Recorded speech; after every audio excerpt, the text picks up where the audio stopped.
The Project Gutenberg ebook of Compulsory Manumission. This ebook is for the use of anyone anywhere in the United States and most other parts of the world at no cost and with almost no restrictions whatsoever.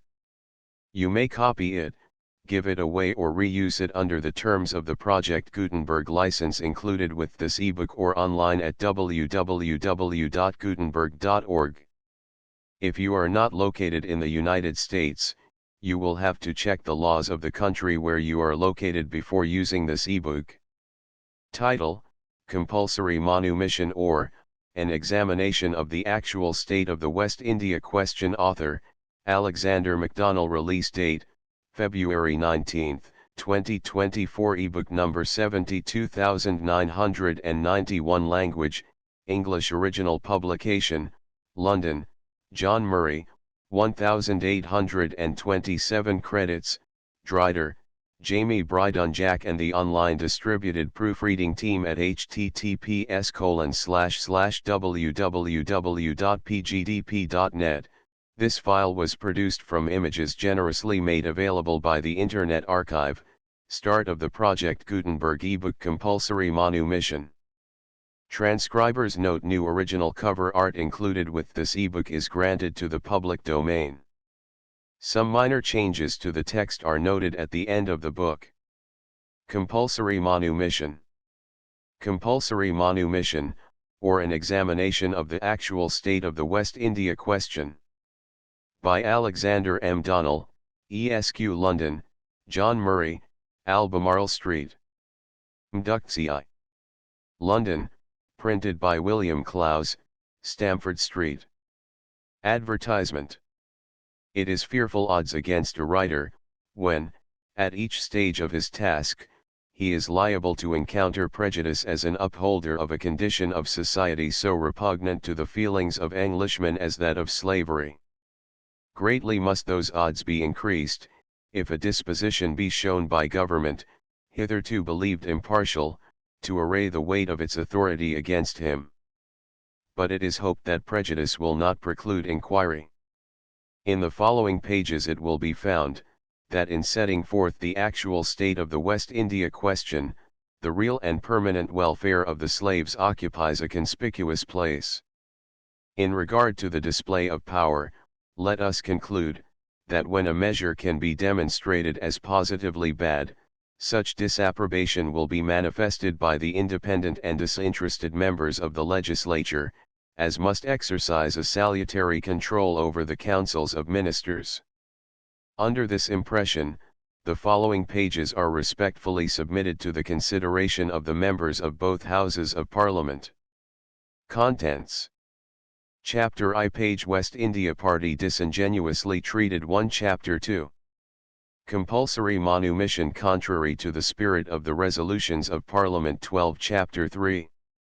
Infringement of the right of property. 22. Sect 1. The conversion of good servants into bad. 22. Sect 2. Loss arising, if a number of effective hands be taken from the plantation. 35. Sect 3. Plantations burdened with expenses, while the gross returns are diminished. 44. Sect 4. Contrary to the law of mortgage. 47. Chapter 4. Injury to the well-being of the slaves. 51. Sect 1. Counteracts the incentives to civilization. 51. Sect 2. Debauchery and crime encouraged. 53. Sect 3. Virtuous union of the sexes impeded. 56. Sect 4. Task work prevented. 57. Sect 5. Invidious feelings excited by prompting to a general rush for freedom. 60. Chapter V. Safety of the colonies endangered. 64. Sect 1. Cultivation superseded. 65. Sect 2. Rebellion instigated. 66. Chapter 6. No just analogy in the precedents adduced by government. 70. Sect 1. Trinidad. 70. Sect 2. St. Lucie. 73. Sect 3. Berbi. 74. Sect 4. Cape of Good Hope. 76. Chapter 7. Responsibility attaching to ministers if they enforce compulsory manumission. 78. Compulsory manumission. Chapter I. West India Party disingenuously treated. The West India Question is gradually narrowing to a point. There seems now to be little difference of opinion in regard to all safe and practicable measures tending to ameliorate the condition of the slaves, though the time and manner of their adoption may be dependent upon local considerations. The question of emancipation, or that measure commonly designated compulsory manumission, alone remains at issue.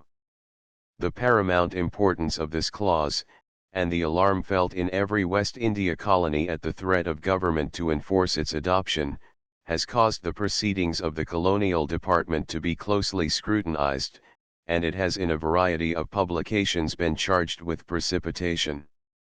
A pamphlet has lately appeared in Vindication, under the title of Remarks on an Address to the Members of the New Parliament, on the proceedings of the Colonial Department with respect to the West India question. It is avowedly written by a member of the late Parliament, and bears internal evidence of being the production of a gentleman connected with the Colonial Office. This pamphlet calls for a reply, for two reasons. First, because the writer indulges in recrimination, and brings accusations against the West India body, which, if passed unnoticed, might produce a very erroneous impression on the minds of the moderate and disinterested portion of the legislature. Secondly, because the writer discusses the compulsory manumission clause, and acquaints us with the nature and strength of the reasoning employed by government to justify the adoption of that measure. The general tone of the publication will create much surprise, and in one respect it will be of service, in making known the true relations and influence of the contending parties. It has been asserted by the anti-colonial advocates, and believed by a large portion of the community, that the West Indians possessed great influence with government, by means of which their cause was powerfully strengthened. If the well-informed portion of the public could once have entertained this belief, their error must appear manifest on a perusal of the pamphlet in question.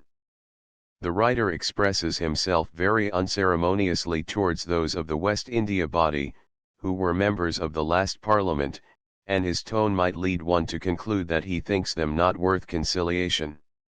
He seems to justify his asperity, by complaining that the Colonial Department is improperly singled out for attack in regard to those proceedings which the colonial interests do not approve. Now he must be aware that, constitutionally speaking, responsibility peculiarly attaches to that officer of the Crown from whose department particular acts emanate. If important measures affecting the colonies are carried into effect, while there is reason to believe that the Secretary of State for that department is in possession of dispatches, official reports, or other information showing their inexpediency, he will be chiefly looked to for the consequences, because it is conceived to be his immediate duty to give full explanation of the details, both to his colleagues and to Parliament, and not to incur responsibility for measures he could not conscientiously approve. These are rather the sentiments of the British nation than of any individual party. It cannot, therefore, be invidious to canvass freely the acts of that particular department.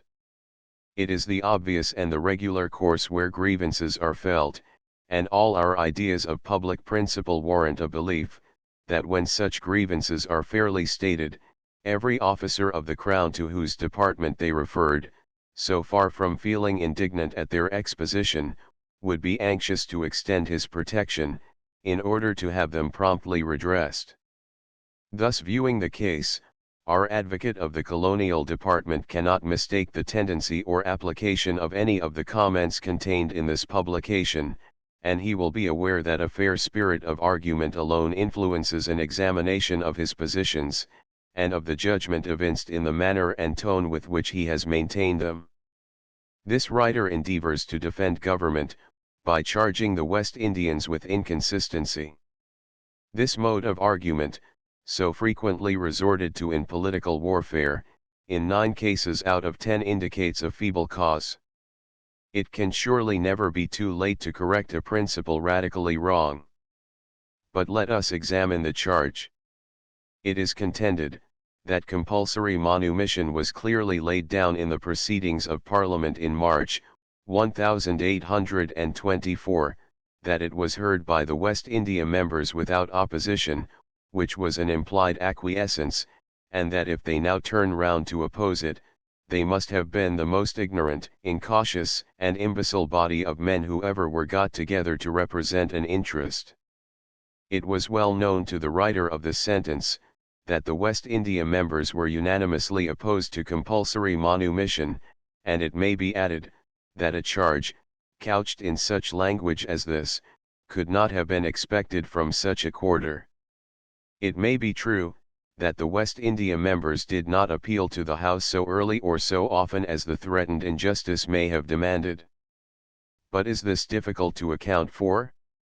When West India members have come forward to state their case, have we not seen it retorted upon them in the widely disseminated publications of the anti-colonial party, in terms of the utmost coarseness? He is a slave driver. What attention or confidence is due to the statement of such a character? The West India members are indeed in a dilemma.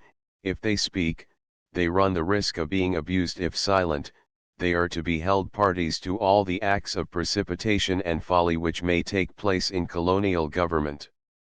It would be unnecessary to touch upon this point, did not one remark preeminently suggest itself for grave consideration. Throughout this pamphlet we have the defending of parties, clashing of interests, and such terms, just as if the Saints and the West Indians were to fight the battle betwixt them, and whichever proved the most cunning, or the most persevering, would carry their point. And is this the language an apologist of government thinks it necessary to maintain? Can he have forgotten the grounds on which the West Indians were induced to commit their cause to the care of government? It was to stop useless or violent discussion. It proceeded from the principle, that if one party declaimed about alleged oppression of the Negroes, and the other about their property, the safety of the colonies was the immediate province of ministers, that, as public servants, it was their sacred duty to uphold all the possessions of the Crown, and that, in watching over their welfare, they equally protected the property of the colonists. Though this consideration influenced the conduct of many West India members, still it is very erroneous to assert, that no explicit opposition was made to compulsory manumission at the very outset. It is asserted that it passed without animadversion, except in a speech of the present Lord Seaford, Mr. C.R. Ellis, made on the day on which Mr. Canning uttered his celebrated commentary on its enactments. One would think that dissent could not well be more clearly avowed than from the lips of the chairman of the West India body. In point of fact, sufficient opposition, consistently with the respect which was shown to government, was evinced, to prove that the measure of compulsory manumission was from first to last peculiarly condemned by the colonial interests. When Mr. Canning first made known the intentions of government on this point, Lord Seaford explicitly denied being a party to them. When Mr. Brougham brought forward his last motion on the same subject, Lord Seaford again gave his reasons for resisting the measure. To those reasons, not a syllable in refutation was offered by Mr. Canning. Besides these declarations of the chairman, every West India petition presented either to the King, to Parliament, or to the Colonial Office, explicitly set forth similar sentiments. The agents for the colonies, the merchants, and mortgages, early felt alarm, and in a petition from these last, presented on the April 26, 1826, to the Lords by Lord Redesdale, and to the Commons by Mr. Baring, it was stated, that until it shall be proved, that free Negroes will work for hire, the process of compulsory emancipation cannot even be experimentally commenced, upon a West India estate, with justice to the various parties holding legal claims upon the property. Surely nothing could be more explicit than this, to convey the opinion of the parties most deeply interested in the question. But the hardy assertion of the writer we have quoted, calls for still further explanation. This writer must know, that in every interview or communication with the Colonial Office, those of the West India body, to whose opinions most weight was likely to be attached, were loud and strenuous in their entreaties for forbearance. They stated, that the government had not given sufficient examination to the case, that they were ignorant of many important local circumstances, that those ought all first to be carefully and fully investigated before a measure of vital importance was enforced, and that, in short, the government were already getting into difficulties, and if they proceeded further they would get more deeply involved, and might find it unpleasant, if not impossible, to extricate themselves. To attempt, therefore, to criminate the West India Party, if opposition be now manifested, is not consistent with that impartiality which we have a right to expect from a member of the legislature, still less does it indicate the manly candour or presume to influence the conduct of an officer of His Majesty's government. It is argued, again, that a general declaration of dissent was not sufficient. The order in council for Trinidad contained 4 clauses, showing how compulsory manumission was to be carried into execution. That order was uniformly described as the model for the rest of the colonies, and it was the duty of the West India Party, in their subsequent proceedings, to move for the rescission of those clauses, if they entertained objections to them as a model. 2 reasons may be assigned why the colonists deemed it unnecessary to express their disapproval of the Trinidad order.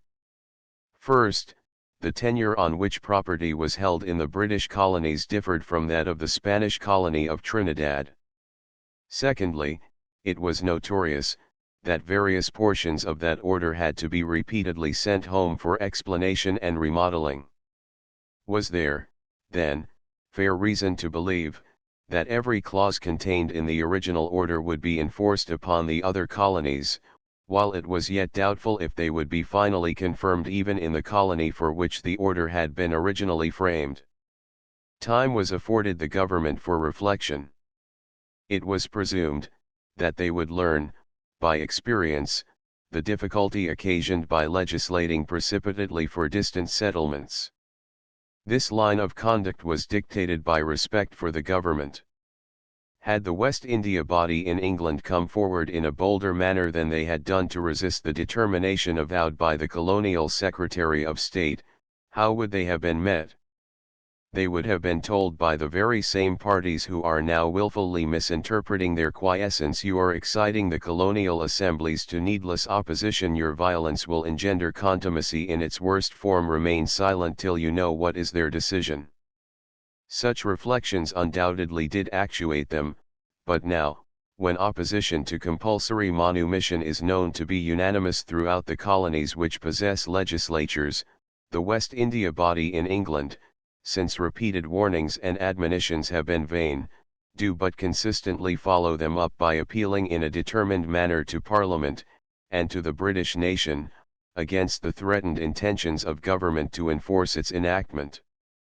All the apologists of the measure seem, in their very tone, to be aware of the great degree of responsibility to be incurred in carrying it into effect, and hence there is a labored attempt to show that it is strictly conformable with the first proceedings of Parliament, and with the resolutions of 1823.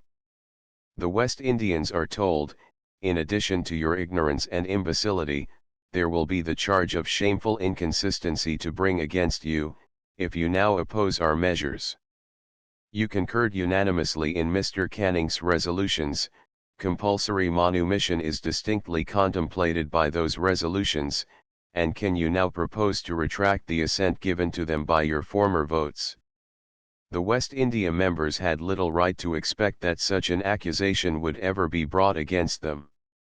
In every stage of the proceedings, the whisper was incessantly reiterated in the ear of His Majesty's ministers: adhere honestly to your own resolutions. For the sake of justice we call upon you, not to court a vulgar and transient popularity at our expense. And why was it that the resolutions were thus implicitly relied on? Not from any opinion that declarations of separate branches of the legislature could affect the rights of individuals resting on the statute laws of the realm, but, because the parliamentary resolution contained a principle of cautious and practical legislation, and authorized the belief that, at each stage of procedure, careful examination and scrutiny would precede the adoption of measures which could be alleged, by any party concerned, to infringe their rights or interests. When, subsequently, statements were made in the House of Commons, that government was departing from this principle, in enforcing compulsory manumission, neither Mr. Canning, nor Mr. Wilmot Horton, thought proper openly to attempt an explicit refutation. What is the commentary? Matters are now becoming more critical, and the executive resort to the plea of acting only upon the declared will of the legislature in their justification. Let us give them every advantage. Let us discuss the propriety of compulsory manumission, as it agrees with the resolutions of Parliament, and if we succeed in our endeavours, we shall command the more attention, from meeting our antagonists on the ground they have themselves selected. Chapter 2. Compulsory manumission contrary to the spirit of the resolutions of Parliament. The first of these often quoted resolutions declares, that it is expedient to adopt effectual and decisive measures for ameliorating the condition of the slave population in His Majesty's colonies.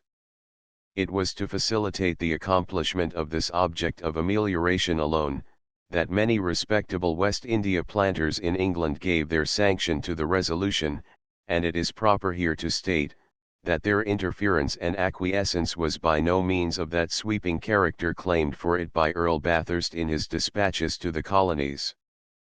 They explicitly declared, that in none of their proceedings had they the intention of imposing restraints or difficulties upon the colonial legislatures.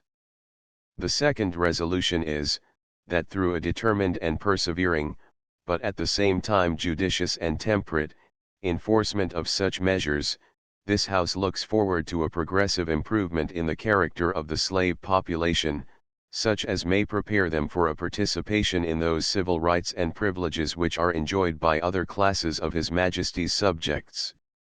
This resolution is the one which the writer, who has undertaken to illustrate the views of government, quotes as decisive of the case. He says, the object was to adopt, not only to adopt, but enforce such measures in a determined and persevering, though at the same time judicious and temperate manner, as would effect what purpose, the mitigation of the evils of slavery, as would remove the odious imputation of inhumanity adhering to the West Indian planters, so generally prevalent at that time throughout England, whether true or false. No, to enforce such measures as might prepare them for a participation in those civil rights and privileges which are enjoyed by other classes of His Majesty's subjects. The writer here deems contingent emancipation to be broadly and unequivocally provided, and in a very triumphant tone, he adds, what was the intellect of the West Indian members of the House of Commons who were present on that day, so obtuse, that they could not understand the meaning of those words? Perhaps not, to answer the ideas of this writer, but it is to be hoped that the case will be different with the legislature at large. It is surely quite apparent, that if by this resolution any legislative measure for effecting emancipation had been contemplated, the term should be, admit them to a participation in civil rights. The colonial advocate argues throughout upon this most erroneous assumption. The word prepare cannot here admit of two meanings, it is precise, definite, and strictly accordant with the desideratum avowed in the first resolution. It was not possible to convey in a more explicit manner the obvious fact, that the slaves are not as yet in a state to receive freedom.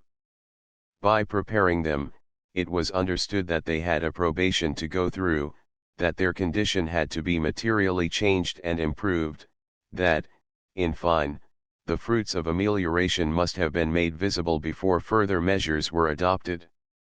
May we not ask whether the second resolution be not as consistently applicable to the progress which voluntary manumissions are making towards an extinction of slavery, as to any measure of compulsory manumission? In the one case, as in the other, is it not expedient to adopt such measures of amelioration, as may effect a progressive improvement in the character of the slave population, and prepare them for a participation in those civil rights and privileges which are enjoyed by other classes of His Majesty's subjects? What, let us demand, was the object of all the powerful and extensive means taken to secure moral and religious instruction of the appointment of the bishops and regular clergy. What was it but to enable the Negroes to appreciate correctly the possession of civil privileges, in order that hereafter we might have civilized beings, and not barbarians, living in freedom in our colonies. But if there could be the least ground for misinterpretation in the second, it must be speedily removed by attending to the third resolution, that this House is anxious for the accomplishment of this purpose at the earliest period that shall be compatible with the well-being of the slaves themselves, with the safety of the colonies, and with a fair and equitable consideration of the interests of private property. Here are laid down certain conditions which must be complied with in whatever new measures are introduced. These conditions constitute the strong reliance of the colonists for protection, since the letter of them definitely confirms what appears to be the spirit of the two preceding resolutions. It may be proper to add that, besides the direct declaration of these resolutions, we have them corroborated by the collateral authority of ministers. In the debate in 1823, Mr. Canning not only made no sort of allusion to compulsory manumission, but that project does not appear to have been even thought of. The mode of emancipation contended for by the anti-colonial party had for its object the freedom of the rising generation of Negroes, but Mr. Canning both resisted this, and appeared anxious to check any notion which might be entertained, that plans for emancipation of any kind were then in contemplation. As a further and conclusive proof that compulsory manumission was not, even by ministers themselves, deemed to be implied in the resolutions proposed by Mr. Canning, but that it was an afterthought of their own, we have the direct and decisive testimony of Lord Bathurst. In his Lordship's circular dispatch to the governors of colonies having local legislatures, dated July 9, 1823, and consequently near 2 months after these resolutions were passed, and when it is presumed that the executive government had determined on the details of such measures as were to be adopted in furtherance of those resolutions, Lord Bathurst gives a comprehensive sketch of the various amendments required in the colonial laws. The next subject, says his lordship, to which I must draw your attention, is the manumission of slaves. After expressing his satisfaction, that the practice of impeding manumission by the exaction of a heavy fine or tax has been discontinued, his lordship anticipates a further facilitation to manumissions, by the concurrence of each colonial legislature in the final repeal of all such charges, including all official fees. His lordship thus appears to consider the expense of obtaining emancipation, as the chief obstacle which it was incumbent upon the colonial legislatures to remove. He then proceeds to specify all the remaining obstacles which he thinks ought to be removed.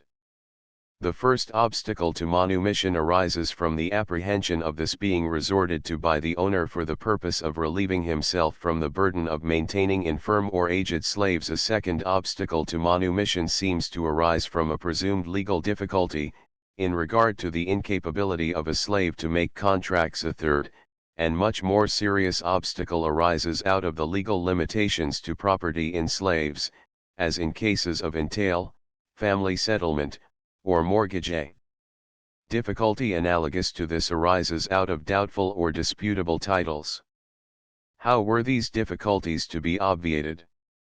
By the compulsory enactments of the Trinidad Order in Council? No such thing. They were not even contemplated.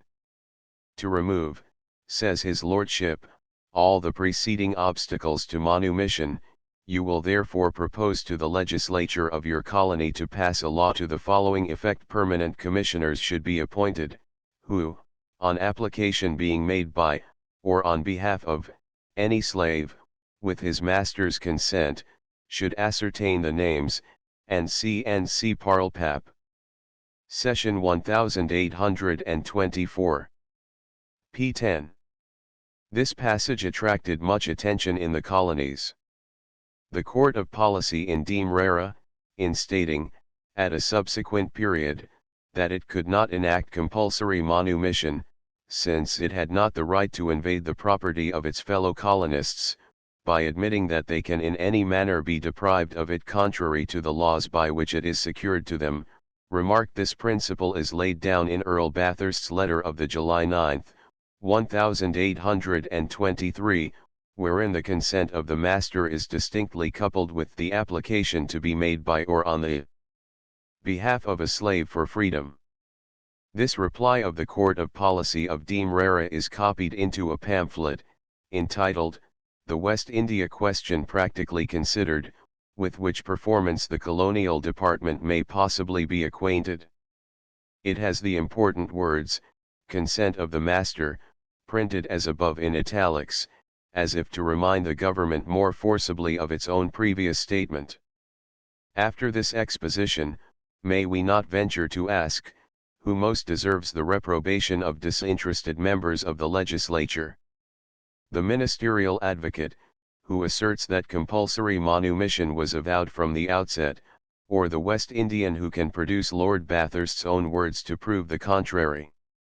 It must have been between July, 1823, and March, 1824, that the innovation was devised. But even at the latter period its bearings were not developed. Few members of the House of Commons can have forgotten Mr. Canning's luminous oration on this occasion, when he described the evil consequences of precipitation, and the difficulties which opposed themselves to the termination of a state like that of slavery. It is not a little singular, that the same passage which the apologist of the Colonial Office quotes from this speech as proving that emancipation was then contemplated, may, with far more effect, be turned against him. Adverting to the other measures of amelioration, Mr. Canning, on the March 16, 1824, observed, by this process, and by these degrees, may the slave be gradually fitted for the last grand consummation of benefit, the power of acquiring his freedom. The term here used, fitted for, is in strict consonance with the word prepare, employed by Mr. Canning in the outset, and though he now, for the first time, notices compulsory manumission, he passes it over in a very cursory manner, either as if anxious to avoid discussion, or desirous of concealing its importance. An ordinary observer, on reading the more recent dispatches sent out to the colonies, in which the views of government were stated, would imagine that, in place of the guarded expressions originally used, terms impelling to quicker and more extensive proceedings had since been substituted. Consistency is a delicate word to political ears. Lest any misunderstanding should arise, or any member of the legislature should conceive himself shackled by former votes, it was necessary to explain fully to which side the charge attaches of having abandoned former principles. Having therefore removed that injurious bias which it appears to be the object of the advocate of the Colonial Department to raise against the West Indians, on the ground of inconsistency, it now becomes desirable to discuss the principle of compulsory manumission on its own merits.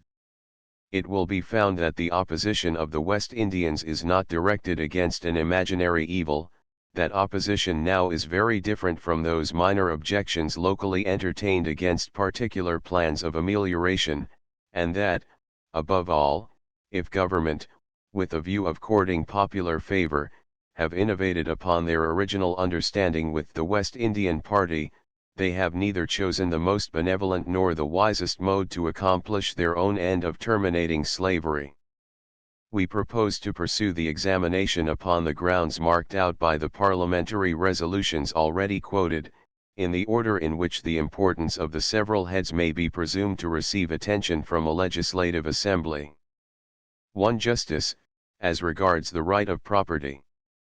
2. Humanity, as regards the well-being of the Negroes. 3. Sound policy, as regards the safety of the colonies. Chapter 3. Infringement of the right of property. Loss of property may be brought upon the proprietor of a West India estate in two ways: first, by introducing a new tone of feeling among the Negroes, and converting good servants into bad. Secondly, by abstracting such a number of efficient hands from an estate, that the remainder are incompetent to carry on its cultivation in an effective manner, or to render its fixed capital productive. Section 1. The conversion of good servants into bad. If we imagine an estate, with a given number of Negroes, to produce 300 hogsheads of sugar a year, few will be inclined to doubt the disposition of the proprietor to increase its production, if practicable, to 350 or 400. What are the means, then, to effect this object, without increasing the number of laborers? The proprietor finds himself possessed of a number of people, the development of whose full capability for labor depends upon their treatment. If they are prompted to work with willingness and satisfaction, skill in the various branches of work to be performed speedily displays itself. If thus some of the slaves can be converted from ordinary laborers into good tradesmen, and if those in the field can be taught to use their utmost dexterity in field cultivation, a much more profitable division of labor than hitherto will be accomplished. Through this improvement there is less expense in superintendence, there is more work procured from the steady government of the Negroes without rigorous coercion, and the cultivation is extended generally, from a better and more skillful distribution of the various employments on the estate. To accomplish this condition of things, the proprietor is induced to grant to the slaves every reasonable indulgence and benefit. He uses a discriminating power, bestowing reward upon the well-deserving, and withholding it from the vicious, and thus holds up a double example to the rest. On the other hand, the slaves, finding that the master deals out his favor with strict impartiality, are cheered under their labor by the assurance that their exertions will be appreciated, and emulate each other in assiduity and good conduct. It is perfectly evident, therefore, that it is the first interest of the master to have the minds of his people easy and contented, and that whatever tends to destroy their tranquility occasions to him inevitable loss of property. He will not then be able to avail himself of that skill and willingness to work above described, and instead of having his 300 hogsheads increased to 4, which he might otherwise have expected from the greater diffusion of intelligence among the rising generation, he will have his produce diminished to 200, and rendered still less and less, as discontent spreads and becomes more deeply rooted among his people. It is one of the worst features of compulsory manumission, that it must inspire this discontent. Is it surprising, therefore, that it should excite such strenuous opposition? The colonists know well, that there is not an instance in our colonies of free Negroes working steadily in the field for hire, and that if their people be compulsorily freed, the cultivation of their estates must be superseded. There will no longer be a motive for the master, as at present, to bestow benefits upon the slave. On the contrary, every indulgence granted would only tend to swell that sum which is ultimately to be employed to the master's injury. The Negroes will learn, that benefits must cease to flow to them from their masters, hence the interests of the two, instead of being reciprocal as hitherto, become directly opposed to each other. It is beyond any effort or precaution of the master, when he can procure no other laborers, to retrieve the injury he thus sustains. His property is placed at the mercy of his own servants. In the practical operation of the measure, his best and most serviceable people will become the first discontented. They will, as a natural result, be directly induced to suppress their skill, zeal, and willingness to work, or in other ways depreciate their personal value. When slaves have the power to enforce their freedom from their owners by such a process as that of appraisement, those who are of bad character are comparatively rewarded, while those who are really meritorious are punished. Thus, on the same estate, a disorderly and unprofitable slave may be readily parted with by his master for £50, whilst another, a steady, intelligent, and assiduous slave, might, for these good qualities, be worth 300. Yet, Disproportionate as are the characters and consequent value of the two, the desire for freedom will operate with both, but how strikingly unequal are the terms upon which they are to obtain the same reward. To the one who is profligate and undeserving the obstacle is trivial. On the contrary, the meritorious slave, applying to his master to know the amount of his ransom, finds it magnified above that of his fellow sixfold. He cannot fail to be struck with the largeness of the amount, and the time requisite to raise it. Such an obvious departure from the principles of common equity, as this, must engender discontent, and prompt the meritorious individual to seek for the cause of this difference in value. He will conceive it gross injustice, that a bad character, who has always disregarded his master's interests, should quickly get his freedom, whilst he himself, who has constantly studied those interests, must wait for it through a course of years lengthened in exact proportion to the value of his services. When the measure fairly begins to work, the grievance is greatly aggravated. It is intended, that a proportion of the capital sunk in the lands and buildings of each estate shall be added to the value of each slave. Earl Bathurst, in his dispatch to Sir Benjamin D. Urban, of the February 25, 1826, says if, in the process of time, it should be unfortunately found, that the slaves thus manumit altogether abandon their owners, and refuse to work as free persons, the owner not having the means, by reason of the Abolition Act, to supply the loss of his slaves, and not being able to engage any free laborer for his sugar plantations, the price which must then be assigned to the loss of each slave must have a direct reference to that state in which the plantation will be placed by the progressive reduction of the means of cultivating it. Under this plan it will be the deserving slaves who will have to pay for the lands and buildings. The higher the personal value of the slave, the greater is his relative utility to the plantation, and the greater must be the recompense awarded to the proprietor for superseded cultivation. The relative utility of a Negro of bad character may thus be estimated at not more than £10, while that of a trustworthy individual may rise so high as 150. In both these cases, the respective sums have to be added to the slave's personal value, before his master can be said to have received an equivalent for his liberation. If the personal value of a slave of bad character be estimated at 50L, the compensation of 10L, for his relative utility to the plantation being added, will make a sum of 60L. Only, as the price of his manumission. If the personal value of the skillful and zealous slave be estimated at 300L, the equivalent of 150L, for his relative utility to the plantation being added, will require as much as 450L. To be raised for the purchase of his manumission. Here the impediment is increased from 6 to 8-fold. But there is yet further injustice.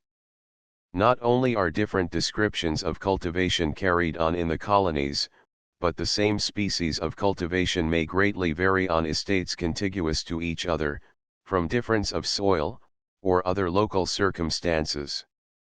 Accordingly as those circumstances are more or less favorable, in a corresponding proportion will be the value of the slave, and the appraisers will be called upon to adjust this value, thus varying in different districts of the same colony.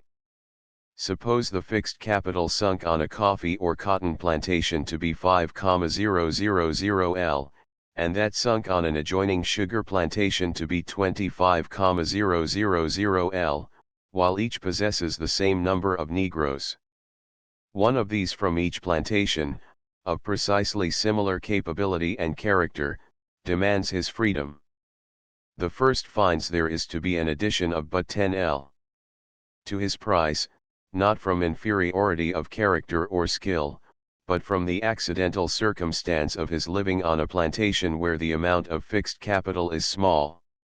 The man from the latter, the sugar estate, finds it, as before stated, so high as 150L, making the difficulty of obtaining freedom perhaps double, as compared with his companion and equal. The same argument would apply even to two estates, which both produced sugar, provided the buildings and machinery on the one were better and more complete than that of the other, or the land more productive. Thus, the more extensively that machinery has been introduced to facilitate and lighten labor, the more will it be to the prejudice of the slaves. When the supply of laborers is short, to introduce the most advanced and highest description of machinery is all important and desirable, and the main step to advance a colony to prosperity. But in the new measure proposed, this is checked at once, because no proprietor would think of an outlay, when it could be withdrawn in no other way than by pittances wrung from his best slaves, in their eagerness for freedom. In contemplating these several facts, can there be a moment's hesitation in regard to the discontent created? Let us imagine a serviceable man on a sugar plantation applying for his freedom. He has formed in his own mind an estimate of what he ought to pay, and he betakes himself to the appraiser, with the money in his hand. To his astonishment he is asked a sum far beyond his means of payment, he cannot comprehend the cause, and no alternative remains to him but to go back and brood over his disappointment. When he finds his long-cherished hopes utterly frustrated, when, too, he perceives a worthless fellow, distinguished only for idleness and debauchery, now sporting and enjoying himself at liberty all day long, perhaps laughing at the deserving individual who remains in servitude, when he sees his acquaintance on some neighboring plantation attain his freedom, merely from his chancing to live on an estate where less machinery was used, will he, in common reason, return to his duty a contented man? Is he not goaded on to renounce his better qualities, when he is thus made to feel, that they are insuperable impediments to the attainment of his natural wishes? He discovers that discontent is his surest remedy, that he has only to display the sullenness which he actually feels, that, in one word, he has but to become a bad subject, in order to obtain liberty the more speedily. Can then the sturdiest champions of compulsory manumission attempt to maintain, that if this man was worth $1 a day before this occurrence, he will be worth as much still, and if the return from his labor be reduced 1/2 or 2/3, will any man contend that a direct violation of property has not been inflicted? We have confined our attention, hitherto, to the most deserving slaves, because their welfare should be chiefly consulted in every new measure. But with the gang at large the injurious tendency is scarcely less striking. Besides a systematic practice of repressing dexterity and usefulness, the slave may even resort to bodily disablement, in order that his price may be lowered to his means. Such practices are known to exist at present, where there is no higher temptation than that of idling in the sick house, and there could therefore be little expectation, that the practice would not increase under so much more powerful an inducement.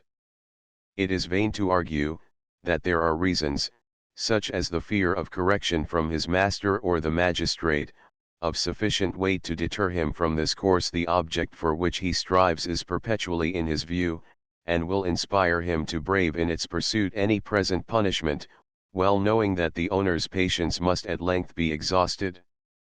With the Negroes generally, there is also a direct encouragement to theft, since, under the peculiar circumstances of West India cultivation, the master's property is, necessarily, much exposed, and liable to be stolen by his slaves. Even at present, the quantity stolen annually is ascertained to be very great. Crime usually increases in proportion to temptation, and, under the proposed enactment, the slave must become habituated to fraudulent propensities, and all his ingenuity stimulated to the commission of secret theft. Thus is caused loss of property, both directly and indirectly, directly, by the sum taken from the proprietor in the property stolen, indirectly, by obstructing the steady government of the plantation, and occasioning unavoidable loss of labor in the services of the slave. These are vital evils, and can any attempt be made to correct them, particularly the most important one relating to self-depreciation? Lord Bathurst, in his dispatch of the February 25, 1826, acknowledges, that great mischief would ensue, if manumission were obtained by other means than those of individual and habitual industry, and, in alluding to the possibility of a slave's purchase money being improperly obtained, his lordship observes for the sake of the community, indeed, such indiscriminate manumissions ought to be prevented, for, undoubtedly, if the purchase money were obtained from any fund which may be formed for the liberation of slaves, there would be no test of previous habits of industry, of which there is presumptive evidence where the money is procured by the honest earnings of the slave. To supply this defect it may be provided, that in such cases a certificate of good conduct for 5 years should be required of the protector of slaves, before the manumission should be completed. It is not difficult to perceive, that this idea of a certificate is perfectly nugatory. Who is to give it? The protector, it seems. How is it possible for the protector to judge of the private character of the thousands under his charge? Mr. President Ray, sitting in the Court of Policy, in Diem Rara, admitted, that in a population of more than 70,000 Negroes, the protector could not be supposed to be acquainted with individual characters. To the proposed amendment, that the existence of habits of industry and good conduct should be shown before the same tribunal which inquired into the manner in which the property was obtained, it was urged, that no such tribunal would have better information than the protector himself, and any certificate of good behavior coming from incompetent judges, must prove altogether futile as regards protection to the proprietor. If the framers of the measure had interrogated managers or overseers as to the length of time and the close attention it requires to understand the character of the Negroes, even of a moderately sized gang, they would have little thought of expecting a single public officer to remedy the difficulty. But if the protectors were multiplied from 1 to 1,000, and did nothing else but watch over the individual character of the slaves, the remedy must be fallacious. On the broad principle of the measure itself, no system of appraisement, no reference to previous character, can meet the artifices which a slave may employ to depreciate his value, because many of such artifices, depending on the suppression of skill or zeal, being of a negative character, defy detection, and, even were they detected, detriment to the proprietor's interests must ensue, since a willing has been changed into a discontented laborer. Upon the rising generation, too, of the Negroes, the operation of the same baneful policy of self-deterioration must increase. The whole of the youthful class, whose faculties are just dawning, will be taught to suppress everything like acuteness, and to stifle every indication of future habits of industry.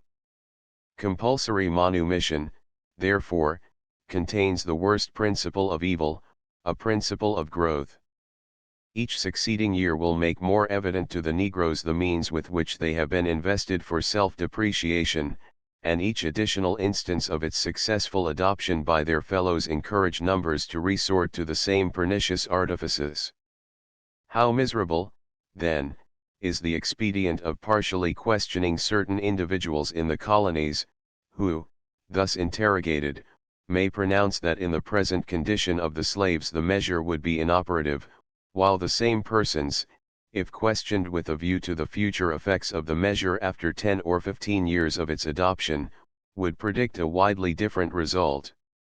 The writer of the remark seems unwilling to contemplate the future, and condemns prospective arguments as speculative and merely matter of opinion.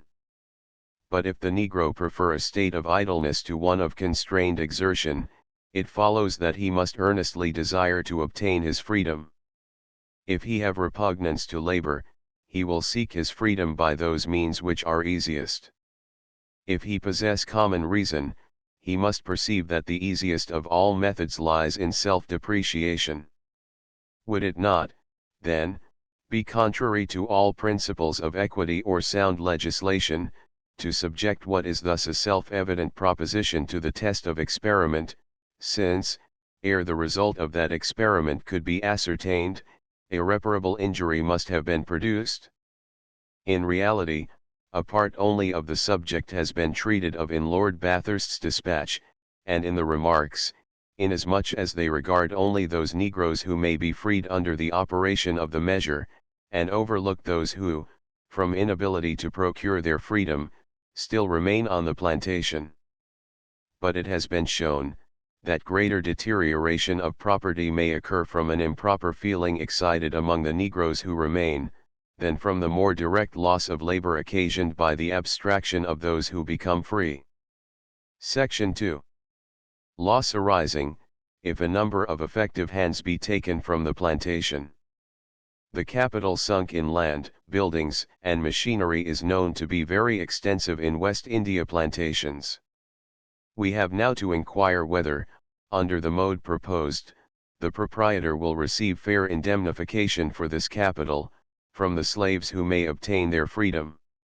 It is conceived that, in every point of view, loss is occasioned, and that while the plan of increasing the price of the slave according to his relative utility to the estate is calculated to engender the greatest discontent generally, it at the same time affords inadequate compensation to the proprietor, in regard to those who may purchase their manumission.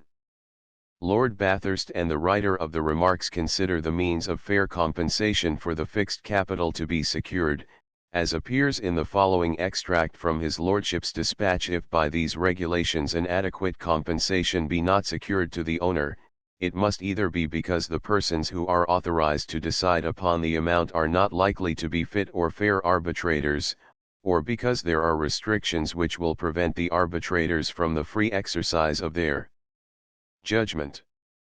Now it must be admitted nothing can be fairer than the proposed selection of arbitrators in the Trinidad order, viz., that in the event of the owner and the slave not agreeing on the price of the slave's manumission, the owner should appoint one, the protector of slaves another, and that an umpire should be appointed by the chief judge.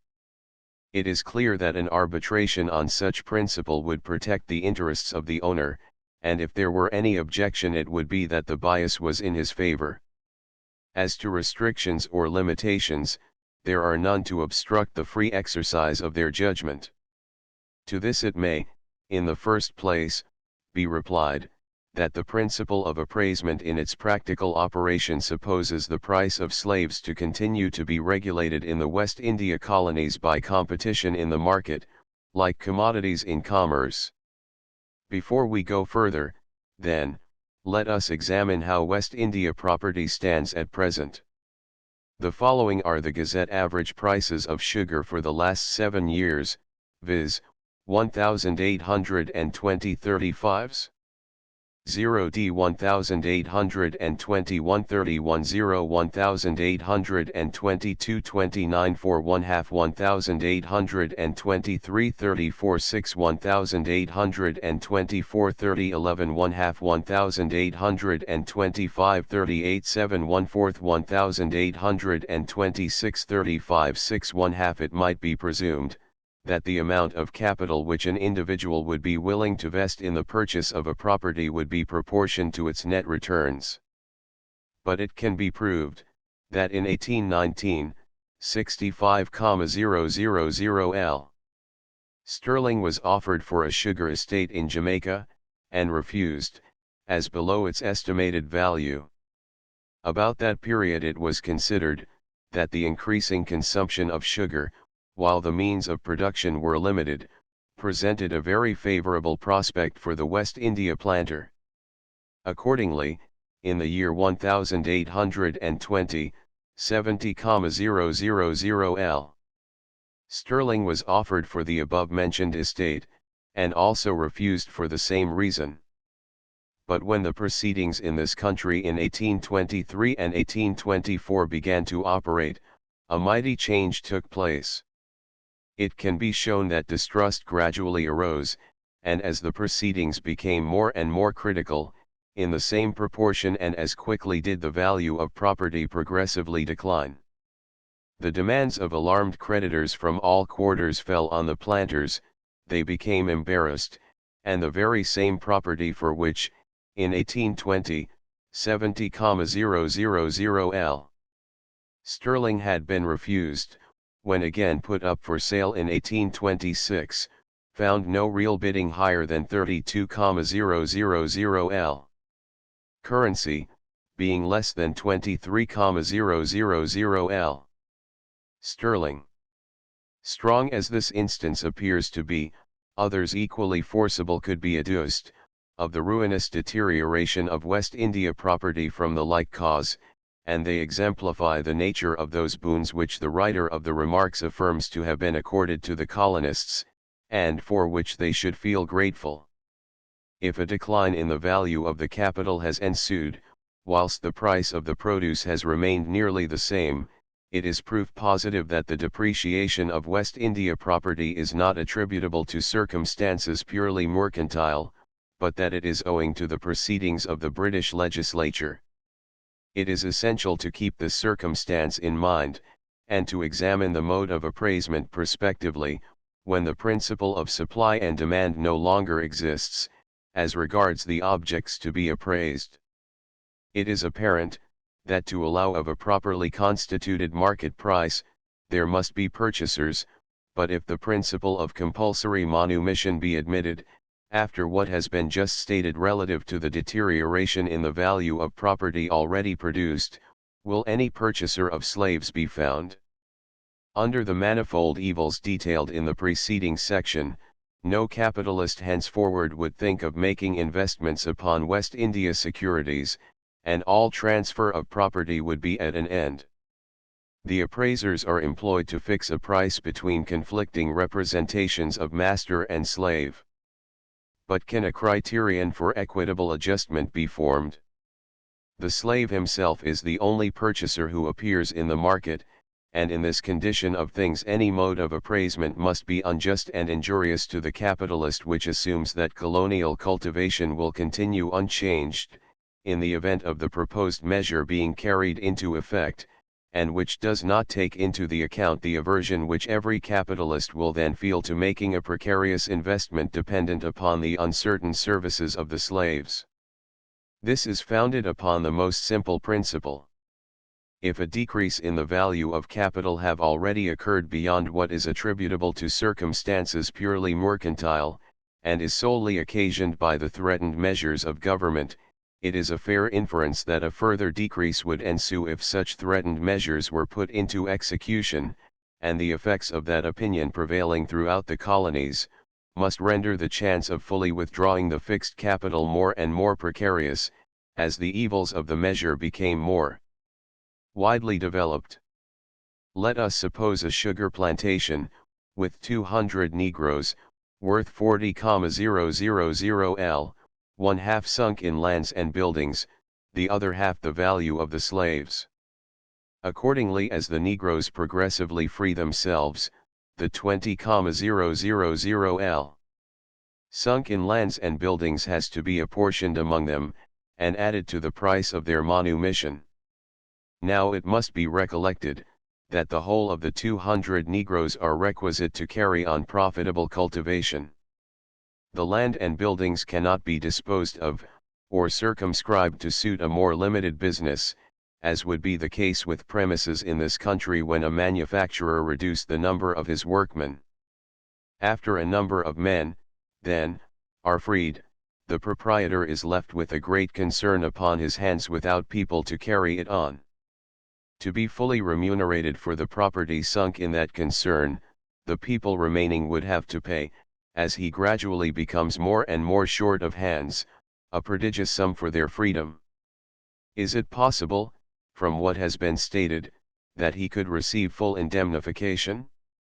Let it be recollected, that it will soon be, not a quota, but the entire of the fixed capital, which the efficient Negroes, applying for freedom, will have to pay to indemnify their masters. And in actual practice, can this be done? The writer of the Remarks illustrates the case by comparing a sugar estate to a mill with a number of buckets.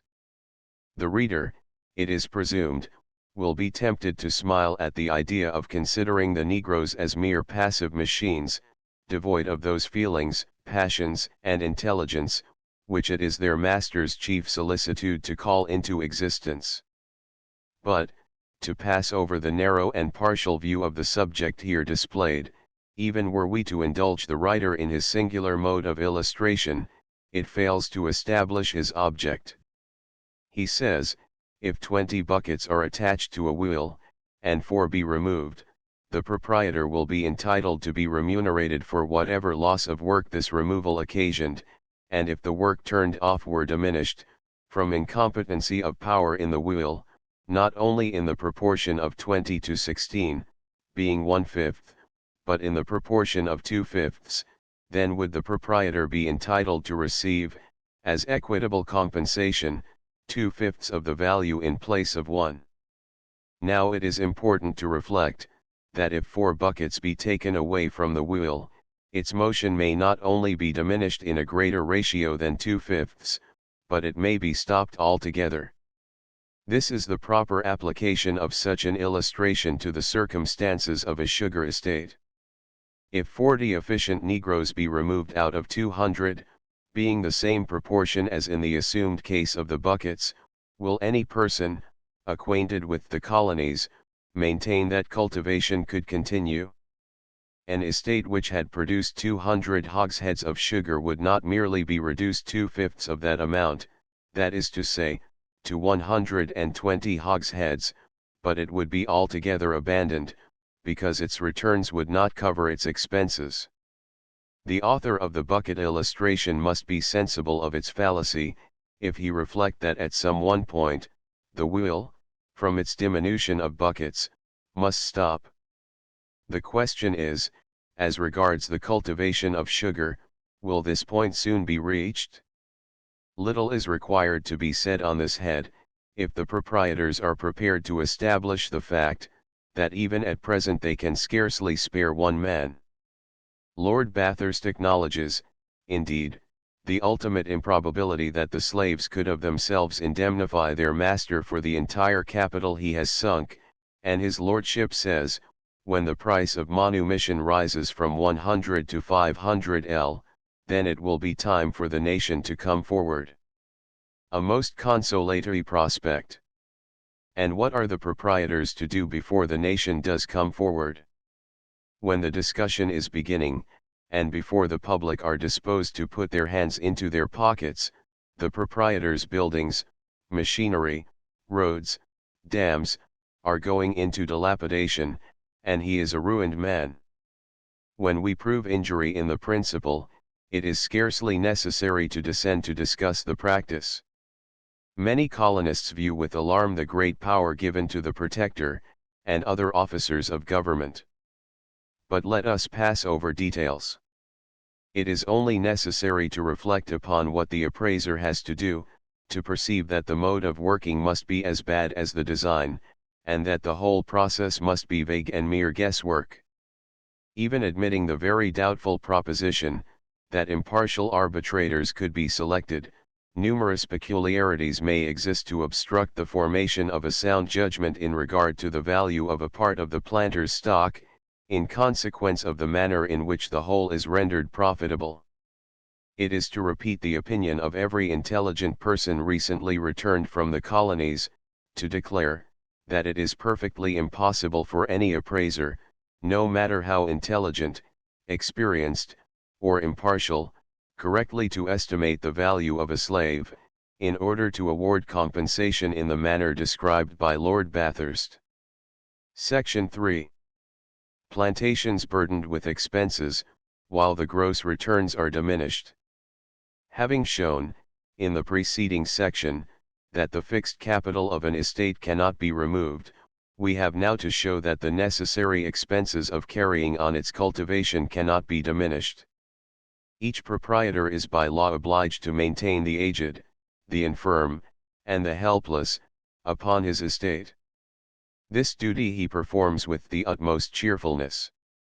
He can hold out to his able Negroes no stronger incentive to good conduct than the assurance verified in their parents, that they will pass the evening of life in rest and contentment, with every little want provided for. The spectacle itself is one of the most agreeable which can strike the eye of the stranger. It is peculiarly grateful to the feelings of the Negro, and most forcibly illustrates the happy state of things when benefits are made to how from the master alone. Compulsory manumission severs the link which makes this obligation mutual, for it gives to the master all the expense, and deprives him of the benefit. On most West India plantations not more than 1/3 part of each gang can be considered as efficient for field cultivation, there being included the old and infirm, the infant and the helpless, all of whom are unserviceable, but whom the proprietor is bound by every consideration to support. The young and able, those in the prime of life, and under the strongest influence of the passions, to whom all the allurements of idleness present themselves in full force, would lose no time in availing themselves of any opportunity to go at large. On the contrary, the old slaves on a plantation, in whom the ardent passions have subsided, knowing that they must soon come to be exempt from work, and entitled to that maintenance gratuitously from their master, which in a state of freedom they would have to earn for themselves, would make no attempt to procure their own liberation, but would devote their earnings, and any accumulation of money they may have already made, to the ransom of their children. This double operation, therefore, of the young and efficient freeing themselves, or being freed by their aged connections, and the superannuated and infirm remaining to be supported by the proprietor, would leave the burdens of a plantation undiminished, while its ability to bear them was nearly annihilated. With regard to the other portion, from whom no labor is obtained, namely, the infants, the proprietor is induced at present to treat them with the utmost care, were it only for their future value. But the prospect of obtaining their future services might soon be changed. Slavery, considered as an hereditary condition, is perpetuated on the side of the mother only. If means were taken to purchase all the female children, no calculation regarding relative value could be made, and the property of each proprietor must become extinct with the lives of his present Negroes. Now it is fair to apprehend, that the means of obtaining manumission might be improperly employed, for the purpose of exterminating slavery, regardless of all injury to the capitalist. Whether those means would be supplied from a fund raised in this country by speculative theorists hostile to the colonies, or, whether the slaves themselves would be, by such persons, instigated to purchase the female children, the result would be equally injurious to the proprietor. Section 4. Contrary to the law of mortgage, few persons require to be told, that the proportion of property under mortgage in the West Indies is considerable. It is singular, that, in the various discussions to which the colonial question has given rise, so little attention has been directed to the interests thus involved. Independently of the mortgages themselves, it is the direct advantage of the planters to have every facility open for the raising of loans to meet temporary difficulties. The Act of Parliament, the 13 Geo 3. C14, invites loans from aliens, on the security of leasehold or freehold estates, in His Majesty's West Indian colonies. The 14 Geo 3. C79 legalizes the taking of interest by British subjects, for sums advanced on mortgage, and securities of any lands, tenements, hereditaments, slaves, and other things, at the rate allowed by the law of the colony where the mortgaged property lies. And the 3 Geo 4. C47, further regulates the rate of interest, and extends its provisions to persons advancing capital in this country. On the faith of these enactments, large investments on mortgage have been made. Slaves are recognized in them, as property in fee simple, absolute, which has been confirmed by decisions in our courts, both of law and equity. Consequently, all mortgages rest their security not on colonial enactments, but on British Acts of Parliament, and the law relating to mortgaged property in the colonies must be analogous to the law relating to mortgaged property in England. By the law of England, when woods or messuages are included in a mortgage, none of those woods or messuages can be sold or alienated, either collectively or in part, by the mortgagor, or by any other known authority, even though the proceeds of such sale should be appropriated to the benefit of the mortgagee, without the express consent and concurrence of the latter, the law giving to him the sole privilege of determining as to whatever may affect his security. By the same law of England, when slaves are expressly specified in a mortgage on West India property, neither the proprietor, nor any other known authority, can legally sell such slaves, even though the proceeds be applied in liquidation of the mortgage, unless it be with the previous consent of the mortgagee. Yet it does not appear that Earl Bathurst has explicitly provided for the claims of the mortgagee, who has lent his money in the firm reliance that the law has guaranteed, both to himself and to the mortgagor, the full effects of the stipulation of the mortgage contract. But if the slaves, being in law real property, on which the mortgagee holds a lien, be permitted at their will to separate themselves from the plantation, it must weaken the security of the mortgagee, by removing the instruments through which the fixed capital was rendered productive, and by the employment of which for the benefit of the mortgagor, there was a reasonable confidence that the mortgage might ultimately be redeemed. And in regard to the purchase money paid by the slave to his owner, as the price of his liberation, if the amount go at once into the hands of the mortgagee, it is an injustice to the debtor, because he had a right to expect a rate of profit from his cultivation, much higher than the mere interest paid for his loan, and it is illegal, because it is beyond the terms of his contract with the mortgagee. If, again, the money be deposited in some public chest, it is illegal and unjust to both parties, unjust, because the removal of an efficient hand entered not into the calculations of the owner of the plantation, and by the decrease of its produce from subtracted labor, he finds his debt not diminishing but growing larger, while the mortgagee runs the risk of losing his money, illegal, because the stipulation forms no part of the mortgage contract. When we show that illegality is added to injustice, we may close the case on the part of the proprietor. Let us sum up the objections. If not one man is freed, compulsory manumission changes his good slaves into bad ones. If any are freed, he gets inadequate remuneration for their loss. It unjustly makes the burdens on his estates perpetual, and in case of mortgages, is contrary to the statute law of the realm. Is compulsory manumission then compatible with a fair and equitable consideration of the rights of private property? Will any member of the legislature be willing to confirm an act of the executive, which is expressly contrary to the resolution to which Parliament became pledged in 1823? Chapter 4. Injury to the well-being of the slaves. It is presumed that the great object contemplated by the British nation is to civilize the blacks living in our colonies. The crime of taking them from their own country is long passed by, but it surely cannot be intended to compensate them for their former wrongs, by replacing them into barbarism. Yet it is to be feared that this is the consummation to result from compulsory manumission. Section 1. Counteracts the incentives to civilization. A free peasantry in the colonies is the desideratum sought by the framers of the measure. It is argued that men are creatures of habit, and that if the Negro, by voluntary industry, amass such a sum as will procure his ransom, the habit of working will have become firmly established, and he will continue to labor when he has obtained his freedom. This argument has been entirely refuted by the simple question, what is the motive for exertion in the two cases? Before the Negro became free, he had the strongest of inducements perpetually present to his mind: the attainment of freedom, or the privilege of enjoying himself uncontrolled.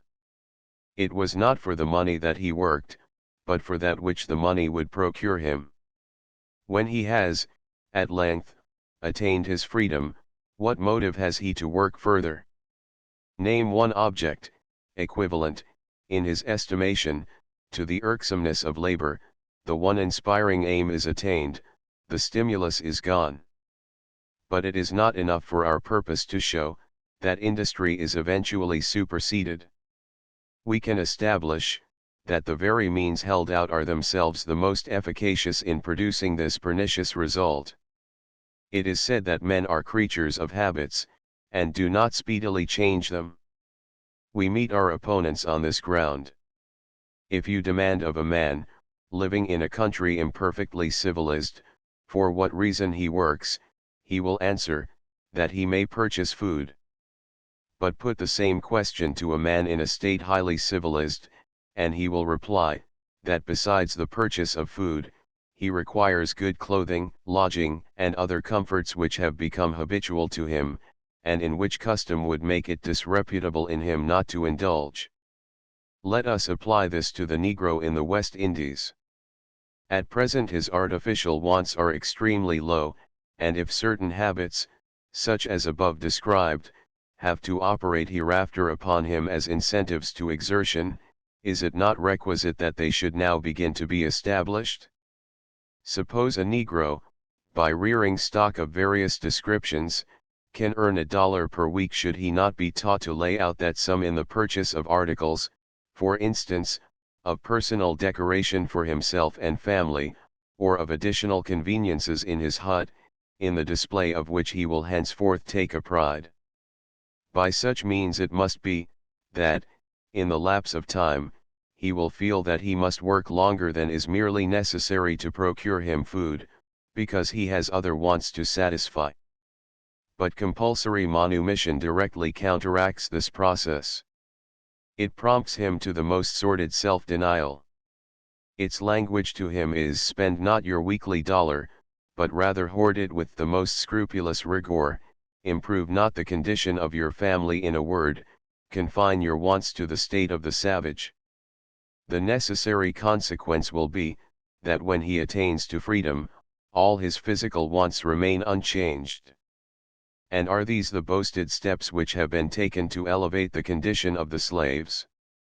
It is certainly a novel mode of establishing a free peasantry, to commence by divesting them of every stimulus to exertion. Section 2. Debauchery and crime encouraged.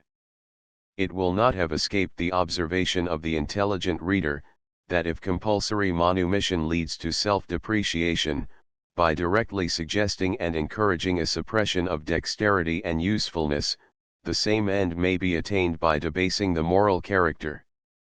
Every species of debauchery is, in point of fact, encouraged, to constrain the proprietor to offer little impediment to the freedom of his slaves. Good conduct frequently renders a Negro more valuable even than skill, and it thus becomes a principal impediment to the attainment of his freedom. In the case of a drunken, worthless character on a plantation, the proprietor, instead of opposing his liberation, will be glad to get rid of him at a small amount, because he is continually giving trouble and setting a bad example. If there be any truth in the maxim of moralists, that the road to vice is alluring in itself, what must be the result when men are urged upon it, by the strongest incentives which can be supposed to operate with them? The profligate slave may purchase his freedom within a year, the virtuous has to wait for it 10 years, and perhaps all his life, without success. What is this but to teach him, in the most emphatic manner, that if he were but profligate and worthless, he would find no such difficulties? Under the common operations of human nature, it is impossible, when the whole moral code is reversed, when virtue is punished and vice rewarded, that any number of men in a state like that of the Negroes will continue virtuous. We shall here be again reminded about the certificate of good character which is to be required. But if this question be to be discussed at all by men of business, it is surely time to dismiss this alleged safeguard of a certificate. It can never, as we have shown, be of the least avail in reference to skill, and as a real preventive it must equally prove nugatory in regard to moral conduct. Without intending any disrespect, it must be pronounced to savor a little of the ludicrous. Let us suppose some measure introduced into one of the counties of England, affecting its population as vitally as compulsory manumission affects the slaves in our colonies, and what would be thought of any person who should gravely propose, that a public officer, amid other multifarious duties, should certify minutely as to the individual character of every man in the county? If we were to circumscribe his jurisdiction to a few square miles, or even to a few streets of one town, the thing must plainly be impossible. Dissimulation, hypocrisy, and craft, are often described as the parents of crime, and they will be inevitably resorted to screen the vices of the slave. His maxim will be, let me become a vicious subject, to lower my value with my master, and let me become an adept in cunning to deceive the protector. The higher his intellectual attainments, the easier will it be for him to practice this deception with success, and while, as has been shown in the preceding section, the beneficial attributes of future civilization are checked, the slave is habituated to its corruptions. None of the palliators of the measure can get over this conclusion, that if flagrant crime be not openly encouraged, it cannot be denied that it is fostered secretly. How many will be the plans laid for stealing in the dark, and for this evil there is no cure. If the delinquent be detected, it depreciates his character, and, consequently, his value, and, if undiscovered, it swells the fund which is to make him free. Section 3. Virtuous union of the sexes impeded. If we wish to infuse a higher sense of moral feeling among the slaves, it is indispensable to elevate their ideas in regard to the virtuous union of the sexes. There is no one of the measures of amelioration which has attracted more attention, or which is more desired by the British community. We often hear that there is too great a temptation to immorality in this particular among the colonists. It may undoubtedly be true, but still illicit connections are materially checked by the dread of bringing into existence an offspring whose lot by birth would be slavery. If compulsory manumission be enforced, this salutary barrier is removed, because the freedom of any female slave could be purchased by the person desirous of cohabiting with her, and her offspring would be free. Thus, on the parties colluding to take advantage of the new measure, the greatest mischiefs would accrue to the community. If this practice once obtained, and were found easy of accomplishment, the female slaves would have a powerful inducement to court illicit connection with the whites, in preference to marriage with men of their own condition. One of the chief objects of amelioration would thus be frustrated, and the offspring of these connections become liable to be left destitute in case of the sickness, absence, or death of the father, and consequently thrown upon the casual charity of the public. Besides the immorality thus in the first instance produced, how fruitful a source of future crime is presented. Section 4. Task work prevented. When we examine the measure as it will more immediately affect the domestic government of each plantation, we find objections equally forcible with those already stated. In none of Mr. Canning's orations on the subject has he been so eloquent as when he described the effect of abolishing impending coercion upon the feelings of the slave. He depicted in the most powerful manner the beautiful effects that would ensue when the slave performed his work with alacrity, and his condition assimilated to that of the voluntary laborer. It was here that he expatiated upon the wisdom of allowing benefits to the slave to flow from the master, since it would incite them to work without the necessity for coercion. The system of task work would be introduced, which perhaps is the greatest practical improvement in the condition of slavery.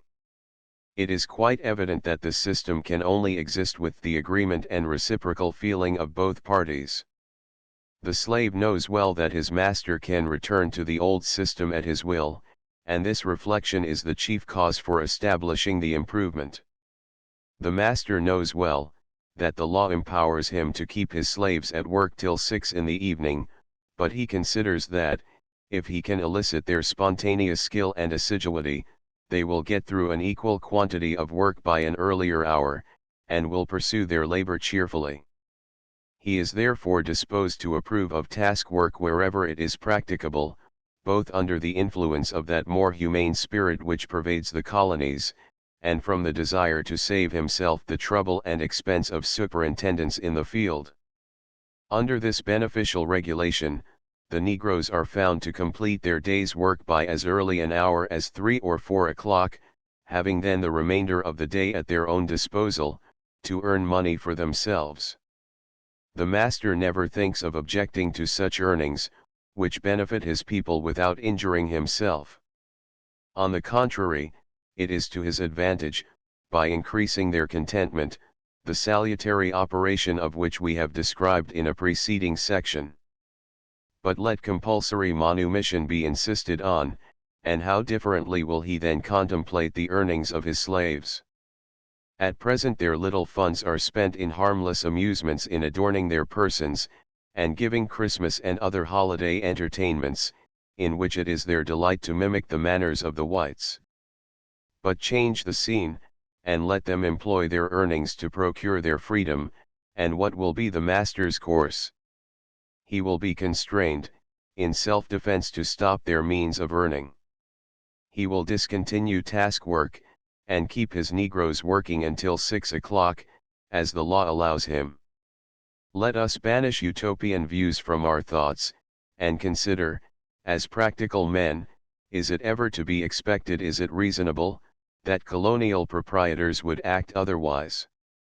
You drive them to it. They have vested their property on the express declaration of the law, that they are entitled to the labor of their slaves until 6 o'clock. You cannot change this hour for an earlier one, without infringing the rights of property, in a manner which could never possibly be contemplated by any legislature. There is therefore no regulation which can obviate the evil. Task work, consisting of a multiplicity of details, cannot in its very nature be commanded or enforced by any other authority than that of the master. Its beneficial effects upon the slaves consist in the masters entering into their feelings, and giving them encouragement precisely in the degree that personal trouble in management is removed. When property in slaves is made but a precarious interest, dependent upon the slaves themselves, it is no more than the truth to assert, that a rigorous system of coercion, such as prevailed in the colonies some 20 years ago, would return. If it be argued, that this involves a contradiction in reference to the contentment, described as being the proprietor's chief object to establish, let it be recollected that he is now in a dilemma. If he allows his slaves to accumulate earnings, they may be employed to his own total ruin. He has therefore to get, as speedily as possible, the utmost degree of work from his laborers that the law allows him. Section 5. Invidious feelings excited by prompting to a general rush for freedom. Several of His Majesty's ministers, in various declarations and speeches, have alluded to the institution of slavery in ancient times, and availing themselves of the great experience thus presented for guidance and direction, have affirmed that the same measures of amelioration should be introduced to mitigate slavery in the West India colonies, which had in times past mitigated slavery in Europe. By obvious analogy, if the experience of times past be the true guide in measures relating to amelioration, the same experience should be the guide for measures relating to emancipation. Let us examine, then, if this be the case. In all ages and records of history, and in every nation on the globe in which slavery has existed, the difficulties of manumission have become less and less as civilization advanced. But by the mode of operation laid down by Lord Bathurst, the difficulties in the present case must gradually increase. In a gang of 100 Negroes, the first man applying for freedom would have his relative utility to the plantation estimated at a small sum, the loss of the services of an individual not materially impeding its cultivation.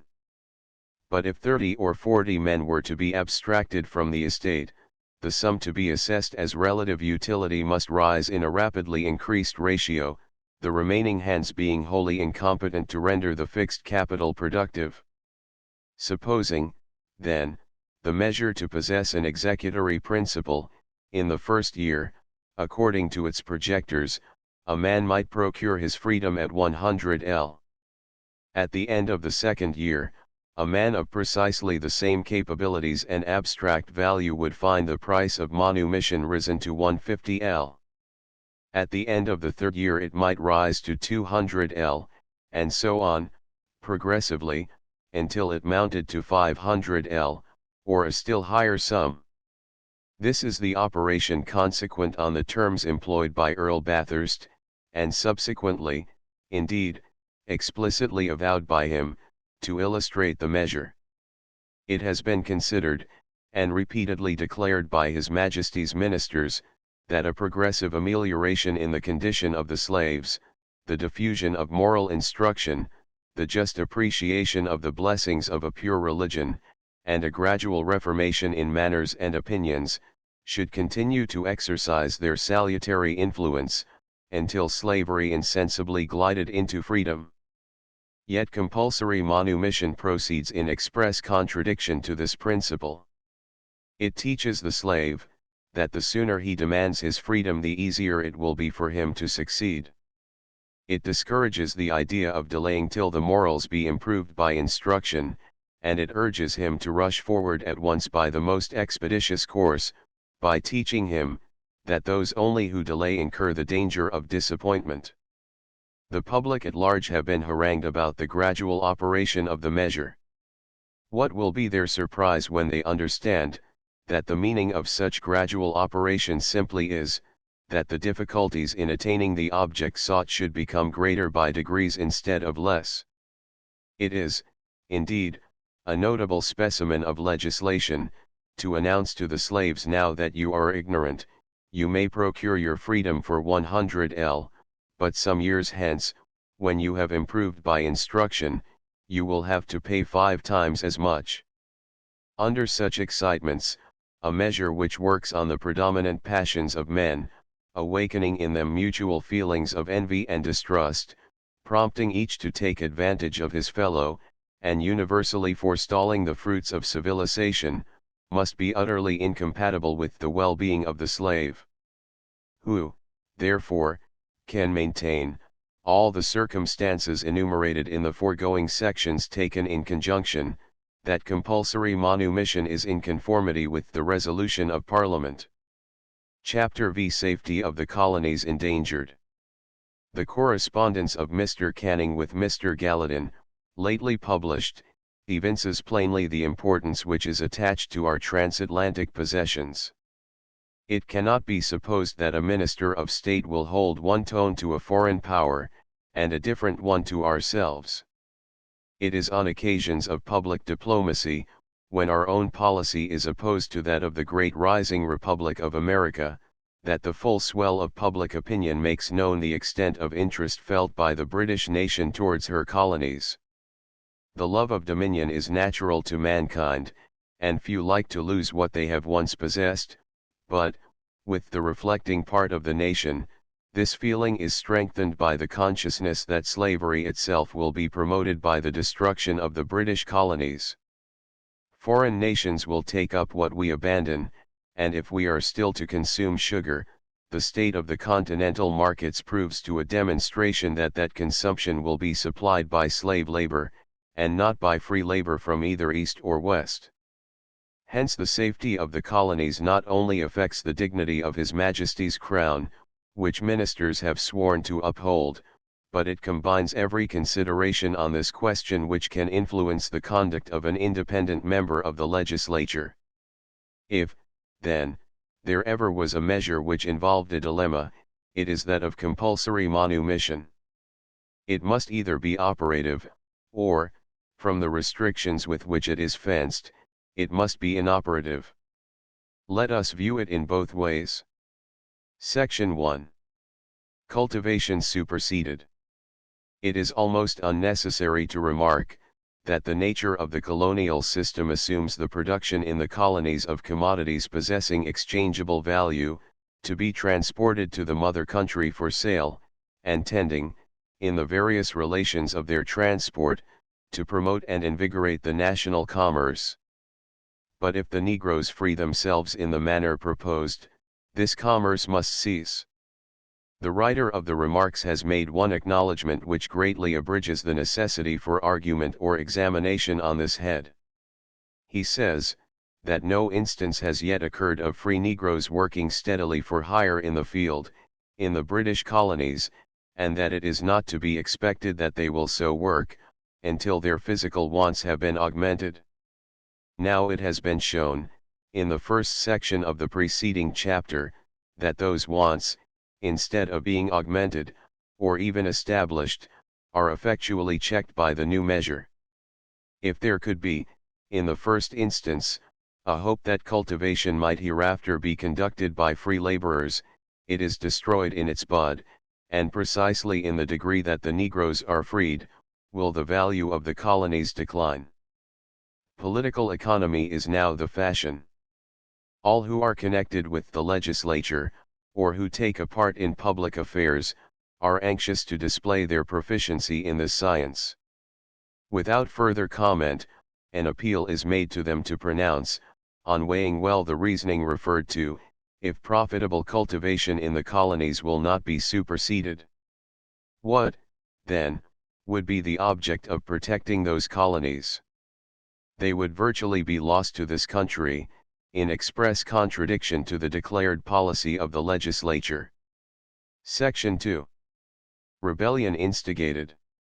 On the other hand, let us suppose compulsory manumission inoperative, that government discover its latent difficulties, and that they wish ostensibly to enforce its enactment while they fetter it with restrictions to prevent its practical working. Here it is conceived that still more disastrous consequences would ensue. You tell the Negro that he has a right to purchase his freedom, and when he comes forward to claim it, he finds himself mocked and imposed upon. In common reason, is this the kind of legislation we are to expect after the many warnings we have had of Negro susceptibility, and the well-grounded conviction that there are embers, only wanting one kindling breath to involve the whole colonies in destruction? Since the agitation of Negro emancipation, within these few years past, a great excitement has prevailed among the slaves, and mischief on no common scale has occurred, merely from the delusion practiced upon the Negroes as to the pretended benefits intended them. During the insurrection in Demerara, when the insurgents were told by the governor, of the new laws and indulgences to be granted them, they received the boon with comparative derision. They said, to quote the words of the governor's dispatch, that those things were no comforts for them, that they were tired of being slaves, that their good king had sent orders that they should be free, and that they would not work any more. By obvious analogy we may judge of the danger if an inoperative law be now passed. To inspire hopes which can never be realized, is at any time bad, but in the case of the slaves, it is to render them forever dissatisfied with their lot, and to arouse every angry passion in their minds. The strongest indignation, therefore, should be expressed at attempts made to palliate the manifold errors of the measure, or to procure the unreflecting concurrence of parties locally interested, by representing that it might ostensibly be allowed to pass, if rendered inoperative, because then no harm can result from it. Such a mode of proceeding to all parties concerned, both master and slave, would be unworthy of the British government, and not more disingenuous than impolitic. Imagine, for a moment, the feelings of a slave, who, relying upon the efficacy of the law promulgated, applies for his freedom, but finds all a fallacy. Think of his baffled hope, the pinings of the heart, the burning sense of injustice. And it is all important to reflect, that the obnoxious object of these excited passions will be the master, or the resident proprietor. The Negro will never believe that he has been deceived by the King of England. He will decide, that the King has conferred on him the boon, and that it has been intercepted by combination of the colonial proprietors. The Negroes are just beginning to be sensible that amelioration is different from what they first imagined it. proclamations and proceedings of the governors have tended to check their fatal impression that a life of idleness was now at hand, but if you disturb the existing tranquility, if you again raise the delusive cry of freedom, may we not apprehend that kindred spirits, brooding over their fancied wrongs, will coalesce, and discontent thus swell into rebellion. It is vain to disguise or cloak the measure. Every colonial proprietor knows the excitement that will always be kept up by the anti-colonial party. If I am to be robbed, he will say, rather let me suffer at once, than be kept in perpetual dread of ruin. If a slave worth 300 comes to demand his freedom, better suffer a loss of 100 than send him back with a refusal, for assuredly he will never be a peaceable or good subject again. In his own defense, therefore, he must refuse to sanction any modifications of a measure which will equally injure himself, and endanger the public safety. Whether, then, compulsory manumission contain an executory principle, or otherwise, it is incompatible with the safety of the colonies. We have now contemplated the measure in every point of view, and it must be emphatically pronounced to be contrary both to the letter and the spirit of the resolutions of both Houses of Parliament. Chapter 6. No just analogy in the precedents adduced by government. 1,000 precedents would never justify a bad measure. It may therefore be deemed superfluous to offer a remark on this head, but as Mr. Canning has argued, that whatever is adopted in one colony can safely be introduced into all the rest, and as this maxim has been taken for granted by many persons willing to save themselves the trouble of thinking, it is necessary to enter into some explanation. Section 1. Trinidad. When the order in council for Negro treatment was sent out to Trinidad, great objections were offered, both generally, and to the individual clauses which constitute compulsory manumission. It is not necessary here to inquire how often that order has been altered, or the reasons why the colonists of Trinidad have been constrained to submit to the authority imposed upon them. We have only to show that the case of that island differs from that of the other British colonies. Trinidad was originally a Spanish colony, its laws were framed previously to the abolition of the slave trade, and have continued unaltered since the cession of the island to Great Britain. Now it is apparent that, when fresh slaves can be procured, compulsory manumission is not so objectionable, because the place of those who purchase their freedom can be immediately filled up by others.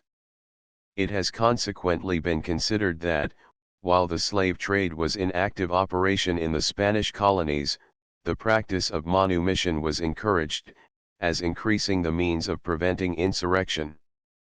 But it is surely unfair to hold up to the imitation of another colony the enactments and usages introduced by one whose laws were adapted to a state of things so different, and to require that the provisions of a code adapted to the existence of the slave trade, should be engrafted upon other codes framed since its abolition. The order in council for Trinidad has not affected the principle of the Spanish law, or rather the practice in the Spanish colonies, which allows a slave to enfranchise himself by purchase. But the British law in our settlements gives no such right whatever to a slave. According to those codes, the interest of an owner in his slave is that of a fee simple absolute. He purchased upon that tenure, he has continued to hold upon the same, and cannot be deprived of that legal title without a direct violation of property. In Trinidad it is otherwise. A person purchasing a slave in that colony, knows beforehand that he acquires only a precarious title in such a slave, which depends on the ability of the slave to purchase himself. Nor has sufficient time yet elapsed to make known the great difference in the working of the measure that must take place now that the slave trade has ceased, contrasted with the period when it was in active prosecution. It ought also to be stated, that the hardship and evils of the law in Trinidad, even subsequent to the abolition of the slave trade, had not been so much felt, from the nature of its laws not being generally known in this country. Consequently, there was no extraneous excitement upon the subject given to the minds of the Negroes. But now, when this excitement has been given, the brief experience already afforded, tends strongly to corroborate the arguments we have advanced, and it is credibly asserted, that the Secretary for the Colonies has received representations and appeals, proving evils to have proceeded from the operation of this law. Among these evils, theft is shown to have increased, and the proceedings before the local magistrates are said to evince a progressive demoralization amongst the Negroes. It is further known, that instances have occurred where the sum assessed by the appraisers, as the price of manumission, has been higher than the Negro was able, or considered himself entitled, to pay, and the being sent back under these circumstances has visibly produced in him a sullenness and discontent exactly as has been described, and in all probability as injurious to the interests of his master, as if he had obtained his discharge at his own valuation. From these circumstances, it is apparent that there is no analogy between the case of Trinidad and that of the other British colonies, and that thus far no proper precedent is established. Section 2. St. Lucie. In regard to this colony, the measure has been but recently introduced, and without the spontaneous concurrence of its inhabitants. It was established there by the force of arbitrary authority. There was no adequate court or power, similar in constitution and functions to the assemblies in the other islands, to resist its promulgation, and the threat conveyed in the dispatch of Earl Bathurst to the governor, thus amounted to an imperative mandate for the adoption of the measure as law in the colony. Is this a precedent? Section 3. Berbice. The case of Berbice is still more flagrant. This colony possessed, a short time back, a council composed of persons having property at stake. Before the enactments relating to the slaves in that colony were brought forward, this council was dismissed, and another arbitrarily appointed, consisting of persons having no interest in the cultivation of the colony. It was previously declared, that the new laws relating to the slaves, in whatever way they might be finally settled, should not be carried into operation at Berbice, unless the same measures were at the same time adopted in Demerara. In the latter colony, all the measures relating to amelioration were received, and compulsory manumission alone rejected, but in Berbice, the new council, so appointed and so composed, passed the latter measure contrary to the wish of every proprietor in the colony. It ought moreover to be stated that, before the new laws were promulgated in Demerara, they were sent home to Lord Bathurst for confirmation, upon which his lordship observes the king has been graciously pleased to approve the decision that you adopted, of referring the draft of the act to his majesty, for his consideration, instead of immediately promulgating it as a law in the colony. But how does the new council of Berbice act? The most important of all the new measures they carry at once into effect, that is to say, they allow no opportunity for parties in England to carry remonstrance or explanation to the foot of the throne. Again, let us ask, is this a precedent? What is the meaning of the term? Does it not warrant the inference, in this case, that some assembly, composed of parties interested, have given their concurrence? But how marked is the difference between a council composed of persons possessing little or no property in slaves, and a court where several of the members hold large plantations, and are deeply interested in the permanent prosperity of their colony. The possession of this large stake by the members, and the circumstance of having delegated interests to represent, peculiarly conduce to safe and practicable legislation. Such circumstances present a security against precipitancy prompt to a careful and minute consideration of all local peculiarities and procure for every public measure a full and patient examination of all its relations, both direct and contingent, before it is permitted to be put in execution. And further, in respect to any one of these West India cases, has there elapsed a time sufficient to enable us to estimate the policy of the experiment, and still less to pronounce upon its fitness for the whole of our West Indian possessions. Section 4. Cape of Good Hope. How this colony should be referred to as a precedent it is difficult to explain. Its climate differs materially from that of the West Indies. In the latter, the evils apprehended from giving freedom to the slaves arise from the impossibility of procuring free laborers to supply their place. It is but a very short time since emigration from this country to the Cape of Good Hope was greatly encouraged, and it is ascertained, by experience, that Europeans can work without injury or inconvenience in that climate. Thus the supply of voluntary laborers not only existing, but increasing in that colony, the inducements to perpetuate slavery must progressively expire, and slaves may consequently be freed without injury to the property of their owners, or danger to the public safety. From this obvious difference in physical circumstances between the West India colonies and the Cape of Good Hope, there is no just analogy between the two, and though compulsory manumission may be enacted in the one, it cannot, therefore, be taken as a model for imitation to the other. This straining after inapplicable precedent clearly indicates deficiency of argument. No enactment containing inherently a principle of evil, even though acceded to willingly, or acquiesced in passively, by individual bodies, should ever be set up by a wise government as an example for general adoption. It has been more than once remarked in Parliament, by persons of high character, that the precedent generally existing throughout the Spanish colonies served as a sufficient ground for the measure. But there are 2 points which should never be omitted in reflecting on the question, as to the opportunity of procuring other laborers. 2. The difference of amount sunk in fixed capital, between the Spanish colonies and those of Great Britain.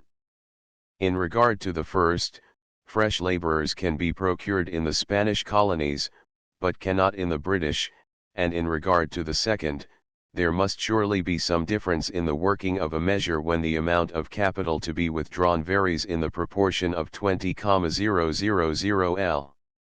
In the one case, to a few hundreds in the other. Chapter 7. Responsibility attaching to ministers if they enforce compulsory manumission.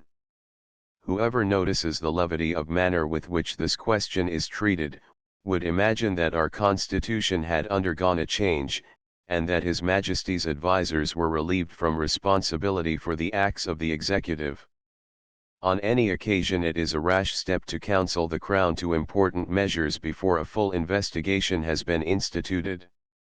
But when a step is taken so contrary to the laws of the realm, as, by eminent law authorities, compulsory manumission, in regard to mortgaged property, is conceived to be, responsibility ceases to be an idle term, and circumstances may arise from it to disturb the peace of a minister of state much longer than he anticipates. It can never be too often repeated that, so far as legislation for the Negroes is concerned, what is once done is irrevocable. In other public measures, an opportunity is afforded to a minister, when he makes a false step, to change his policy by a dexterous manoeuvre. But no such resource being afforded in the West India question, we should conclude that more cautious deliberation would in the first instance be exercised, and that a full examination would take place before excitement was created by announcing even the heads of a new measure. The proceedings hitherto have been on a principle directly opposite. While the Irish question remains undecided, though more than a generation has passed by since it commenced, and while the corn question has stood over until argument on the subject is exhausted, in the West India question where, wrong measures being once taken, all remedy is hopeless, the parties whose whole property is at stake cannot be allowed more than the lapse of a few weeks, to put on record all their objections to the most essential innovations. This presents an anomaly in the history of public measures, and it can only be accounted for by supposing that ministers, amid their many duties, have completely undervalued the importance of the measure now pending. This conclusion is confirmed by what is understood to be their language to independent members of the legislature whose suffrage they solicit in future discussion. They say the principal opposition of the West Indians is no more than idle and transient clamour. It is merely of a piece with what has been always witnessed. When the abolition of the slave trade was under discussion, did we not hear the cry, that our ancient colonies would be ruined? That great measure was carried, yet no ruin ensued. When the registry bill was brought in, had we not a similar clamour, that the most dangerous excitement among the slaves would be the consequence? That point, too, was carried, yet no such direful evils attended it. Again, when the recent amelioration clauses were proposed, how furious was the opposition in the colonies! The proprietors there were to be utterly ruined. Many of these clauses have since been enacted, even where opposition was strongest at the first, and yet no injury or change has taken place. What is the inference in regard to compulsory manumission? We have strenuous opposition at present, it is true, but when the measure is once carried, that will soon subside, and all the frightful features of danger which have alarmed the colonists will turn out to be mere phantoms of the imagination. Now, in answer, may we not allege, in the first place, that the objections urged against those former measures were not groundless? Our abolition of the slave trade, without securing the effectual concurrence of foreign powers in a similar act, has transferred from British to foreign colonies the principal supply of Europe with sugar, and without the smallest benefit to Africa. The registry bills are an enormous tax on our impoverished colonies, and it is not to them we owe the extinction of our colonial slave trade. Of our recent amelioration clauses, the effect in diminishing production is as yet more certain than that of increased benefit to the Negro population. In the second place, may we not pronounce that the case we are now submitting is very different from any of those cited? But in this age of superficiality, where all laborious investigation seems exploded, and when a well-turned period of declamation in Parliament sways the nation, let us take another mode of pointing out the difference of this case. In those important measures which were passed some time back, the government carried a great number of colonial proprietors living in this country along with them. How different, then, on prima facie evidence, must be the nature and bearings of the measure now proposed, when colonial proprietors, who have always acted with ministers, are constrained, as a solemn duty in defense of their properties and of their families, to oppose it strenuously. It is evident, that to occasion such a feeling, there must be something in the measure alarmingly important, and demanding the most cautious scrutiny. In former times, the letters sent out by colonial proprietors in England to their friends in the colonies impressed upon the latter, to do all that they were able, to silence clamour in England, but with regard to compulsory manumission, the lesser evil is chosen, and the admonition is, beware of passing this measure, and thus committing yourselves by your own act. Throw all the responsibility upon ministers, that you may hereafter have full claims for indemnification. The question then resolves itself into this: are ministers, considering the situation in which they are placed, and having a due regard to their own fame, prepared to take this responsibility upon themselves? Do they rely upon the passing opinions of the day for their support? Lord Bathurst says, in his dispatches, that the colonial legislature may be assured, that from the final accomplishment of this object this country will not be diverted. Now it may be true that, with the unthinking populace, the extinction of slavery is desired, but what practical statesman would take this vague expression of feeling for his guide?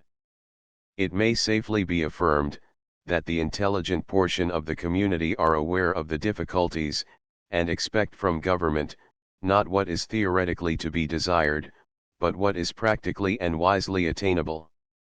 They are not prepared to lose our West India colonies, which are believed to contribute largely to the prosperity and strength of the kingdom, nor are they at all disposed to inflict injustice upon their fellow subjects, knowing well, that whatever odium may now attach to the colonial proprietor, the charge of having countenanced slavery is one which he shares with the whole British nation. But it ought further to be known, and well reflected on by His Majesty's ministers, that humane and enlightened individuals, not anxious for the political so much as the moral grandeur of the country, who waive every notion of expediency, and consider the cause of humanity as paramount, are beginning to entertain doubts as to the wisdom of the proceedings of government. This is not vague opinion, but is founded on weighty reasons. First, that it is the object of British humanity to exalt the entire African race, and to accomplish it as a matter of genuine philanthropy in the most general and efficient manner. It appears by parliamentary documents, that as cultivation, during some years past, has decreased in the British colonies, precisely in the same degree has the slave trade of foreigners increased. To ruin or deteriorate the British colonies is thus to encourage the horrors of the slave trade, and to increase the sum of African suffering. Therefore, it being the object of the British nation to abridge that suffering, and not to make a mere display of sensibility, if the proposed measures can be proved to be destructive of cultivation in the British colonies, their spirit must be pronounced to be contrary to the sentiments of the country.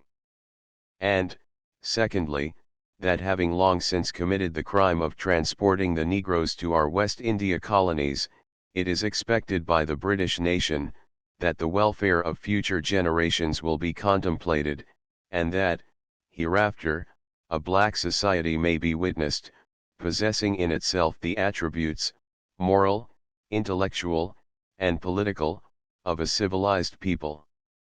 So strongly does this sentiment pervade the nation, that it is common to hear the inquiry what are the Negroes to do when free, implying the belief that rash interference may have proceeded far to accomplish the object, but that judicious legislation has stopped short on the threshold. If we were to make an appeal to Lord Bathurst, and to all who have taken an active part in the promotion of compulsory manumission, must they not acknowledge, that since the agitation of the subject in 1823, a considerable and perceptible change has taken place in public opinion, in consequence of the inquiry relative to free labor, and that the idea of having a free Negro peasantry laboring under a tropical climate for hire is impracticable and hopeless?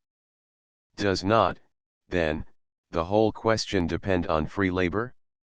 We cannot but infer, that when the relations and consequences of granting freedom to the Negroes by compulsion are fully understood in all their widely spreading effects, the opinion of the country will be as strongly expressed in reprobation, as Earl Bathurst pronounces it at present to be in approbation of the speedy adoption of the measure.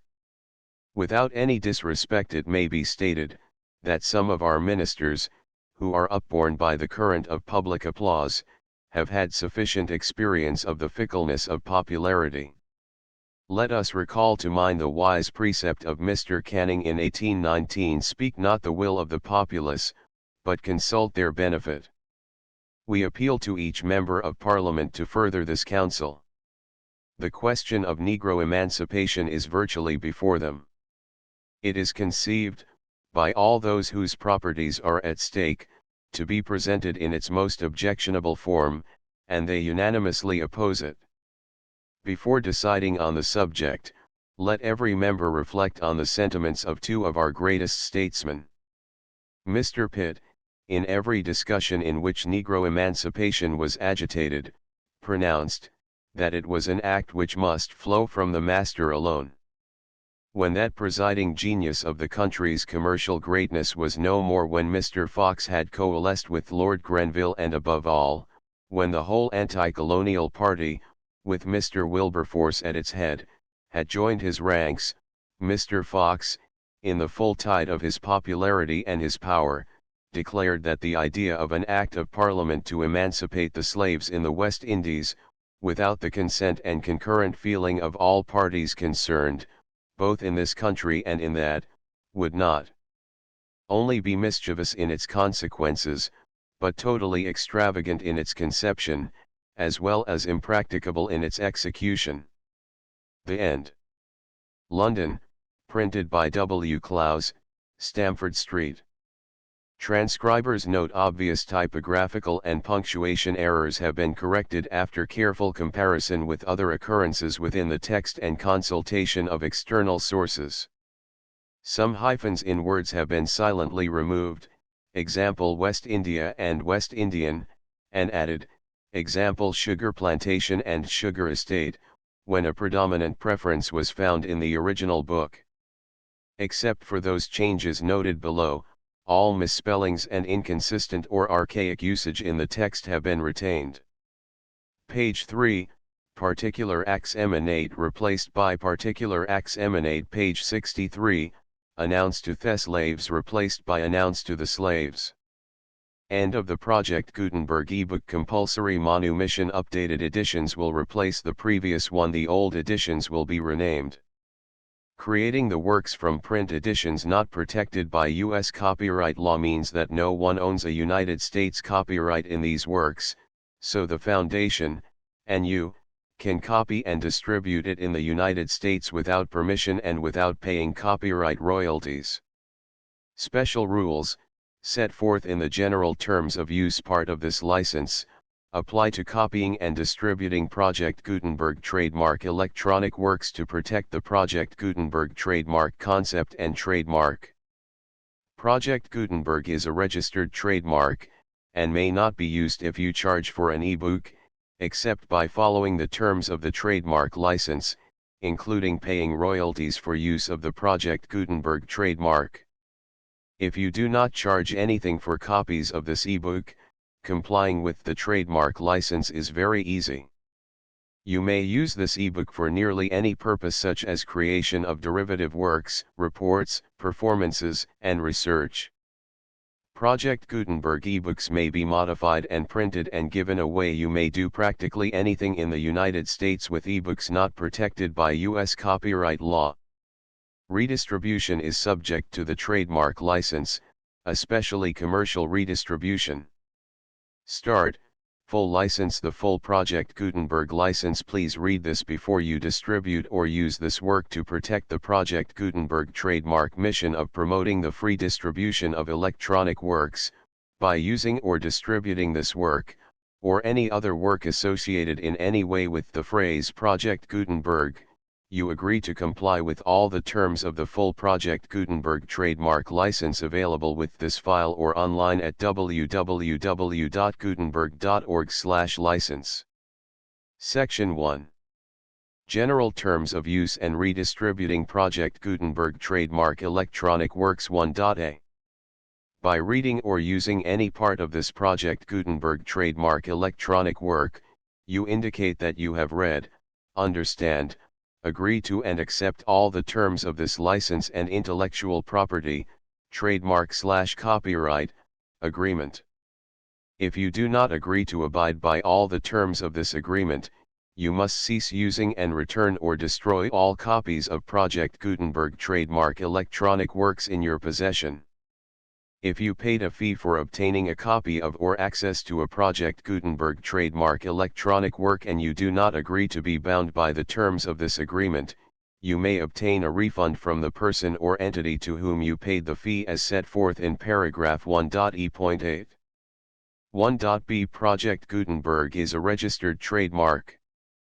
It may only be used on or associated in any way with an electronic work by people who agree to be bound by the terms of this agreement. There are a few things that you can do with most Project Gutenberg trademark electronic works even without complying with the full terms of this agreement. See paragraph 1.c below. There are a lot of things you can do with Project Gutenberg trademark electronic works if you follow the terms of this agreement and help preserve free future access to Project Gutenberg trademark electronic works. See paragraph 1.e below. 1.c. The Project Gutenberg Literary Archive Foundation, the Foundation or PGLOF, owns a compilation copyright in the collection of Project Gutenberg trademark electronic works. Nearly all the individual works in the collection are in the public domain in the United States. If an individual work is unprotected by copyright law in the United States and you are located in the United States, we do not claim a right to prevent you from copying, distributing, performing, displaying, or creating derivative works based on the work as long as all references to Project Gutenberg are removed. Of course, we hope that you will support the Project Gutenberg trademark mission of promoting free access to electronic works by freely sharing Project Gutenberg trademark works in compliance with the terms of this agreement for keeping the Project Gutenberg trademark name associated with the work. You can easily comply with the terms of this agreement by keeping this work in the same format with its attached full Project Gutenberg trademark license when you share it without charge with others. 1.d. The copyright laws of the place where you are located also govern what you can do with this work. Copyright laws in most countries are in a constant state of change. If you are outside the United States, check the laws of your country in addition to the terms of this agreement before downloading, copying, displaying, performing, distributing or creating derivative works based on this work or any other Project Gutenberg trademark work.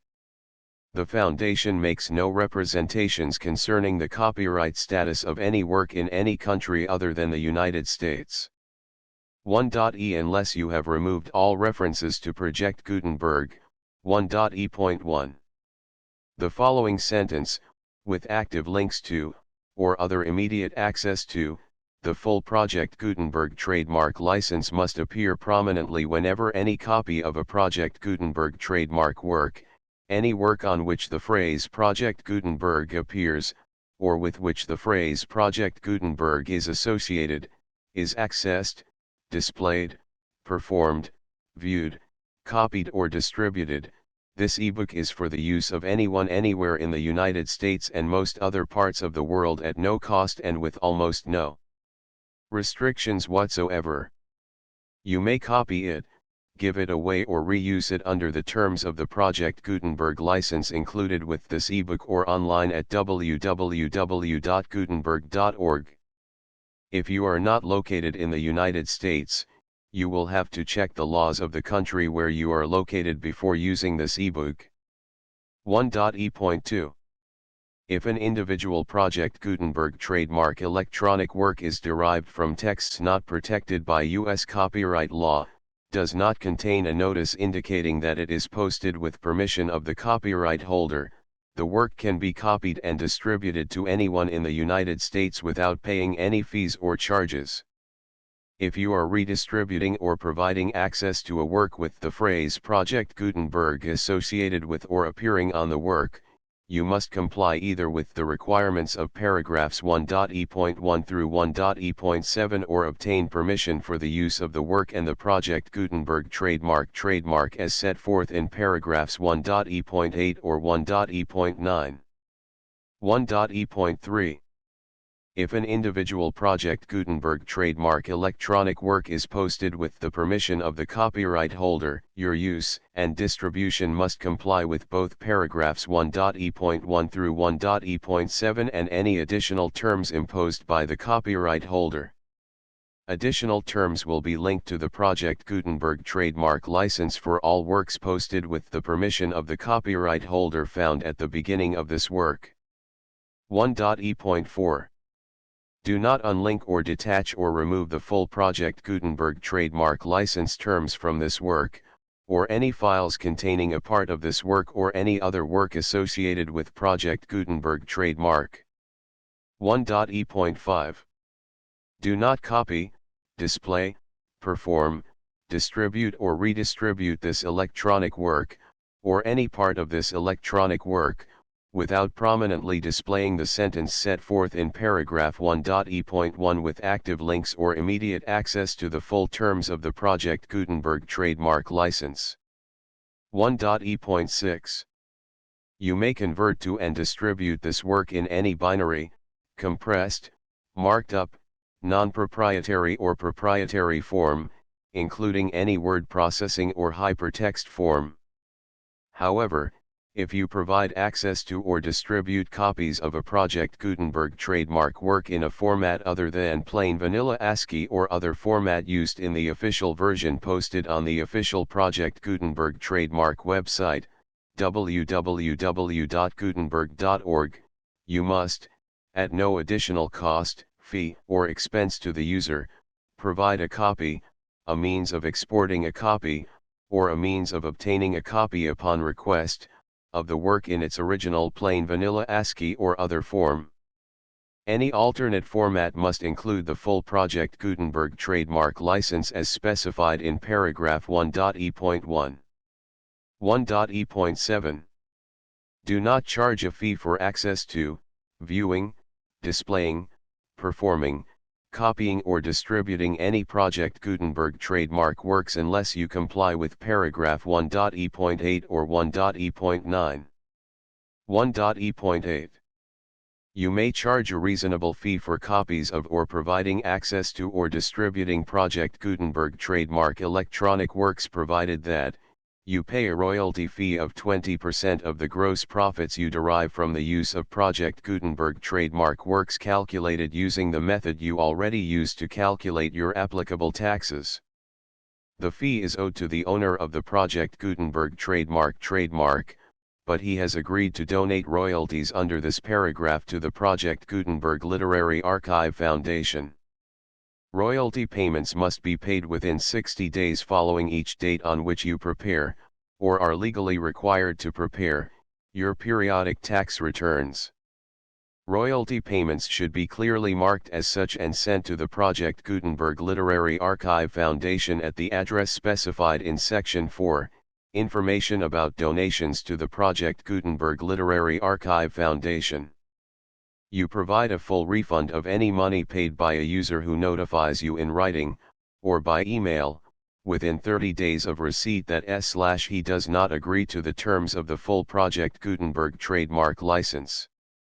You must require such a user to return or destroy all copies of the works possessed in a physical medium and discontinue all use of and all access to other copies of Project Gutenberg trademark works. You provide, in accordance with paragraph 1.f.3, a full refund of any money paid for a work or a replacement copy, if a defect in the electronic work is discovered and reported to you within 90 days of receipt of the work. You comply with all other terms of this agreement for free distribution of Project Gutenberg trademark works. 1.e.9. If you wish to charge a fee or distribute a Project Gutenberg trademark electronic work or group of works on different terms than are set forth in this agreement, you must obtain permission in writing from the Project Gutenberg Literary Archive Foundation, the manager of the Project Gutenberg trademark. Contact the Foundation as set forth in Section 3 below. 1.f.1.f.1. Project Gutenberg volunteers and employees expend considerable effort to identify, do copyright research on, transcribe and proofread works not protected by U.S. copyright law in creating the Project Gutenberg trademark collection. Despite these efforts, Project Gutenberg trademark electronic works, and the medium on which they may be stored, may contain defects, such as, but not limited to, incomplete, inaccurate or corrupt data, transcription errors, a copyright or other intellectual property infringement, a defective or damaged disk or other medium, a computer virus, or computer codes that damage or cannot be read by your equipment. 1.f.2. Limited warranty, disclaimer of damages, except for the right of replacement or refund described in paragraph 1.f.3, the Project Gutenberg Literary Archive Foundation, the owner of the Project Gutenberg trademark, and any other party distributing a Project Gutenberg trademark electronic work under this agreement, disclaim all liability to you for damages, costs, and expenses, including legal fees. You agree that you have no remedies for negligence, strict liability, breach of warranty or breach of contract except those provided in paragraph 1.f.3. You agree that the Foundation, the trademark owner, and any distributor under this agreement will not be liable to you for actual, direct, indirect, consequential, punitive, or incidental damages even if you give notice of the possibility of such damage. 1.f.3 Limited right of replacement or refund.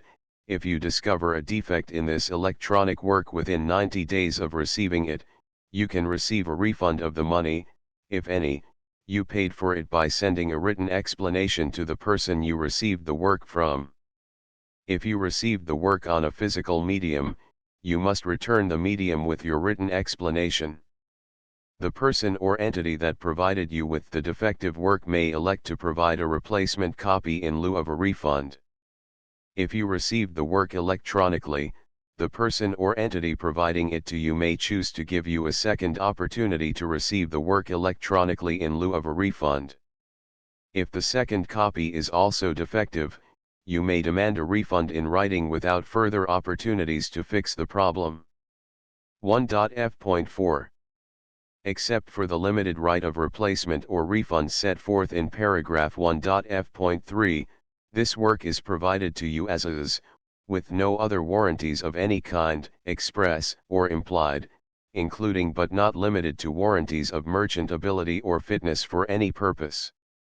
1.f.5 Some states do not allow disclaimers of certain implied warranties or the exclusion or limitation of certain types of damages. If any disclaimer or limitation set forth in this agreement violates the law of the state applicable to this agreement, the agreement shall be interpreted to make the maximum disclaimer or limitation permitted by the applicable state law. The invalidity or unenforceability of any provision of this agreement shall not void the remaining provisions. 1.f.6 Indemnity. You agree to indemnify and hold the foundation, the trademark owner, any agent or employee of the foundation, anyone providing copies of Project Gutenberg trademark electronic works in accordance with this agreement, and any volunteers associated with the production, promotion, and distribution of Project Gutenberg trademark electronic works, harmless from all liability, costs, and expenses, including legal fees, that arise directly or indirectly from any of the following which you do or cause to occur. A. Distribution of this or any Project Gutenberg trademark work. B. Alteration, modification, or additions or deletions to any Project Gutenberg trademark work, and C. Any defect you cause. Section 2. Information about the mission of Project Gutenberg trademark. Project Gutenberg trademark is synonymous with the free distribution of electronic works in formats readable by the widest variety of computers, including obsolete, old, middle-aged, and new computers. It exists because of the efforts of hundreds of volunteers and donations from people in all walks of life. Volunteers and financial support to provide volunteers with the assistance they need are critical to reaching Project Gutenberg trademark's goals and ensuring that the Project Gutenberg trademark collection will remain freely available for generations to come. In 2001, the Project Gutenberg Literary Archive Foundation was created to provide a secure and permanent future for Project Gutenberg trademark and future generations. To learn more about the Project Gutenberg Literary Archive Foundation and how your efforts and donations can help, see sections 3 and 4 and the Foundation information page at www.gutenberg.org. Section 3. Information about the Project Gutenberg Literary Archive Foundation. The Project Gutenberg Literary Archive Foundation is a non-profit 501(c)(3) educational corporation organized under the laws of the state of Mississippi and granted tax-exempt status by the Internal Revenue Service. The Foundation's IN or Federal Tax Identification Number is 64-6221541. Contributions to the Project Gutenberg Literary Archive Foundation are tax-deductible to the full extent permitted by U.S. federal laws and your state's laws. The Foundation's business office is located at 809 North 1500 West, Salt Lake City, Utah 84116801596-1887. Email contact links and up-to-date contact information can be found at the Foundation's website and official page at www.gutenberg.org/contact section 4. Information about donations to the Project Gutenberg Literary Archive Foundation. Project Gutenberg trademark depends upon and cannot survive without widespread public support and donations to carry out its mission of increasing the number of public domain and licensed works that can be freely distributed in machine-readable form accessible by the widest array of equipment including outdated equipment. Many small donations, $1 to $5,000, are particularly important to maintaining tax-exempt status with the IRS. The Foundation is committed to complying with the laws regulating charities and charitable donations in all 50 states of the United States. Compliance requirements are not uniform and it takes a considerable effort, much paperwork, and many fees to meet and keep up with these requirements. We do not solicit donations in locations where we have not received written confirmation of compliance. To send donations or determine the status of compliance for any particular state, visit www.gutenberg.org/donate. While we cannot and do not solicit contributions from states where we have not met the solicitation requirements, we know of no prohibition against accepting unsolicited donations from donors in such states who approach us with offers to donate. International donations are gratefully accepted, but we cannot make any statements concerning tax treatment of donations received from outside the United States. U.S. laws alone swamp our small staff. Please check the Project Gutenberg web pages for current donation methods and addresses. Donations are accepted in a number of other ways including checks, online payments, and credit card donations. To donate, please visit www.gutenberg.org/donate. Section 5. General information about Project Gutenberg trademark electronic works. Professor Michael S. Hart was the originator of the Project Gutenberg trademark concept of a library of electronic works that could be freely shared with anyone. For 40 years, he produced and distributed Project Gutenberg trademark ebooks with only a loose network of volunteer support. Project Gutenberg trademark ebooks are often created from several printed editions, all of which are confirmed as not protected by copyright in the U.S. unless a copyright notice is included. Thus, we do not necessarily keep ebooks in compliance with any particular paper edition. Most people start at our website, which has the main PG search facility, www.gutenberg.org. This website includes information about Project Gutenberg trademark, including how to make donations to the Project Gutenberg Literary Archive Foundation, how to help produce our new ebooks, and how to subscribe to our email newsletter to hear about new ebooks. Compulsory manumission. Advertisement. Contents. Chapter I. Chapter 2. Chapter 3. Section 1. The conversion of good servants into bad. Section 2. Loss arising, if a number of effective hands be taken from the plantation. Section 3. Plantations burdened with expenses, while the gross returns are diminished. Section 4. Contrary to the law of mortgage. Chapter 4. Section 1. Counteracts the incentives to civilization. Section 2. Debauchery and crime encouraged. Section 3. Virtuous union of the sexes impeded. Section 4. Task work prevented. Section 5. Invidious feelings excited by prompting to a general rush for freedom. Chapter V. Section 1. Cultivation superseded. Section 2. Rebellion instigated. Chapter 6. Section 1. Trinidad. Section 2. St. Lucie. Section 3. Berbice. Section 4. Cape of Good Hope. Chapter 7.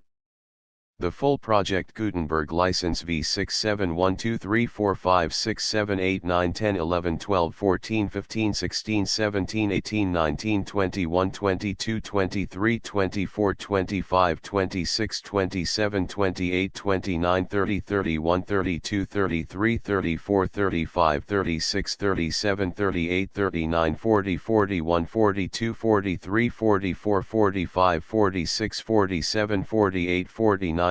51 52 53 54 55 56 57 58 59 60 61 62 63 64 65 66 67 68 69 70 71 72 73 74 75 76 77 78 78 79 80 81 82 83 84 85 86 85 86 86 87 88 85 86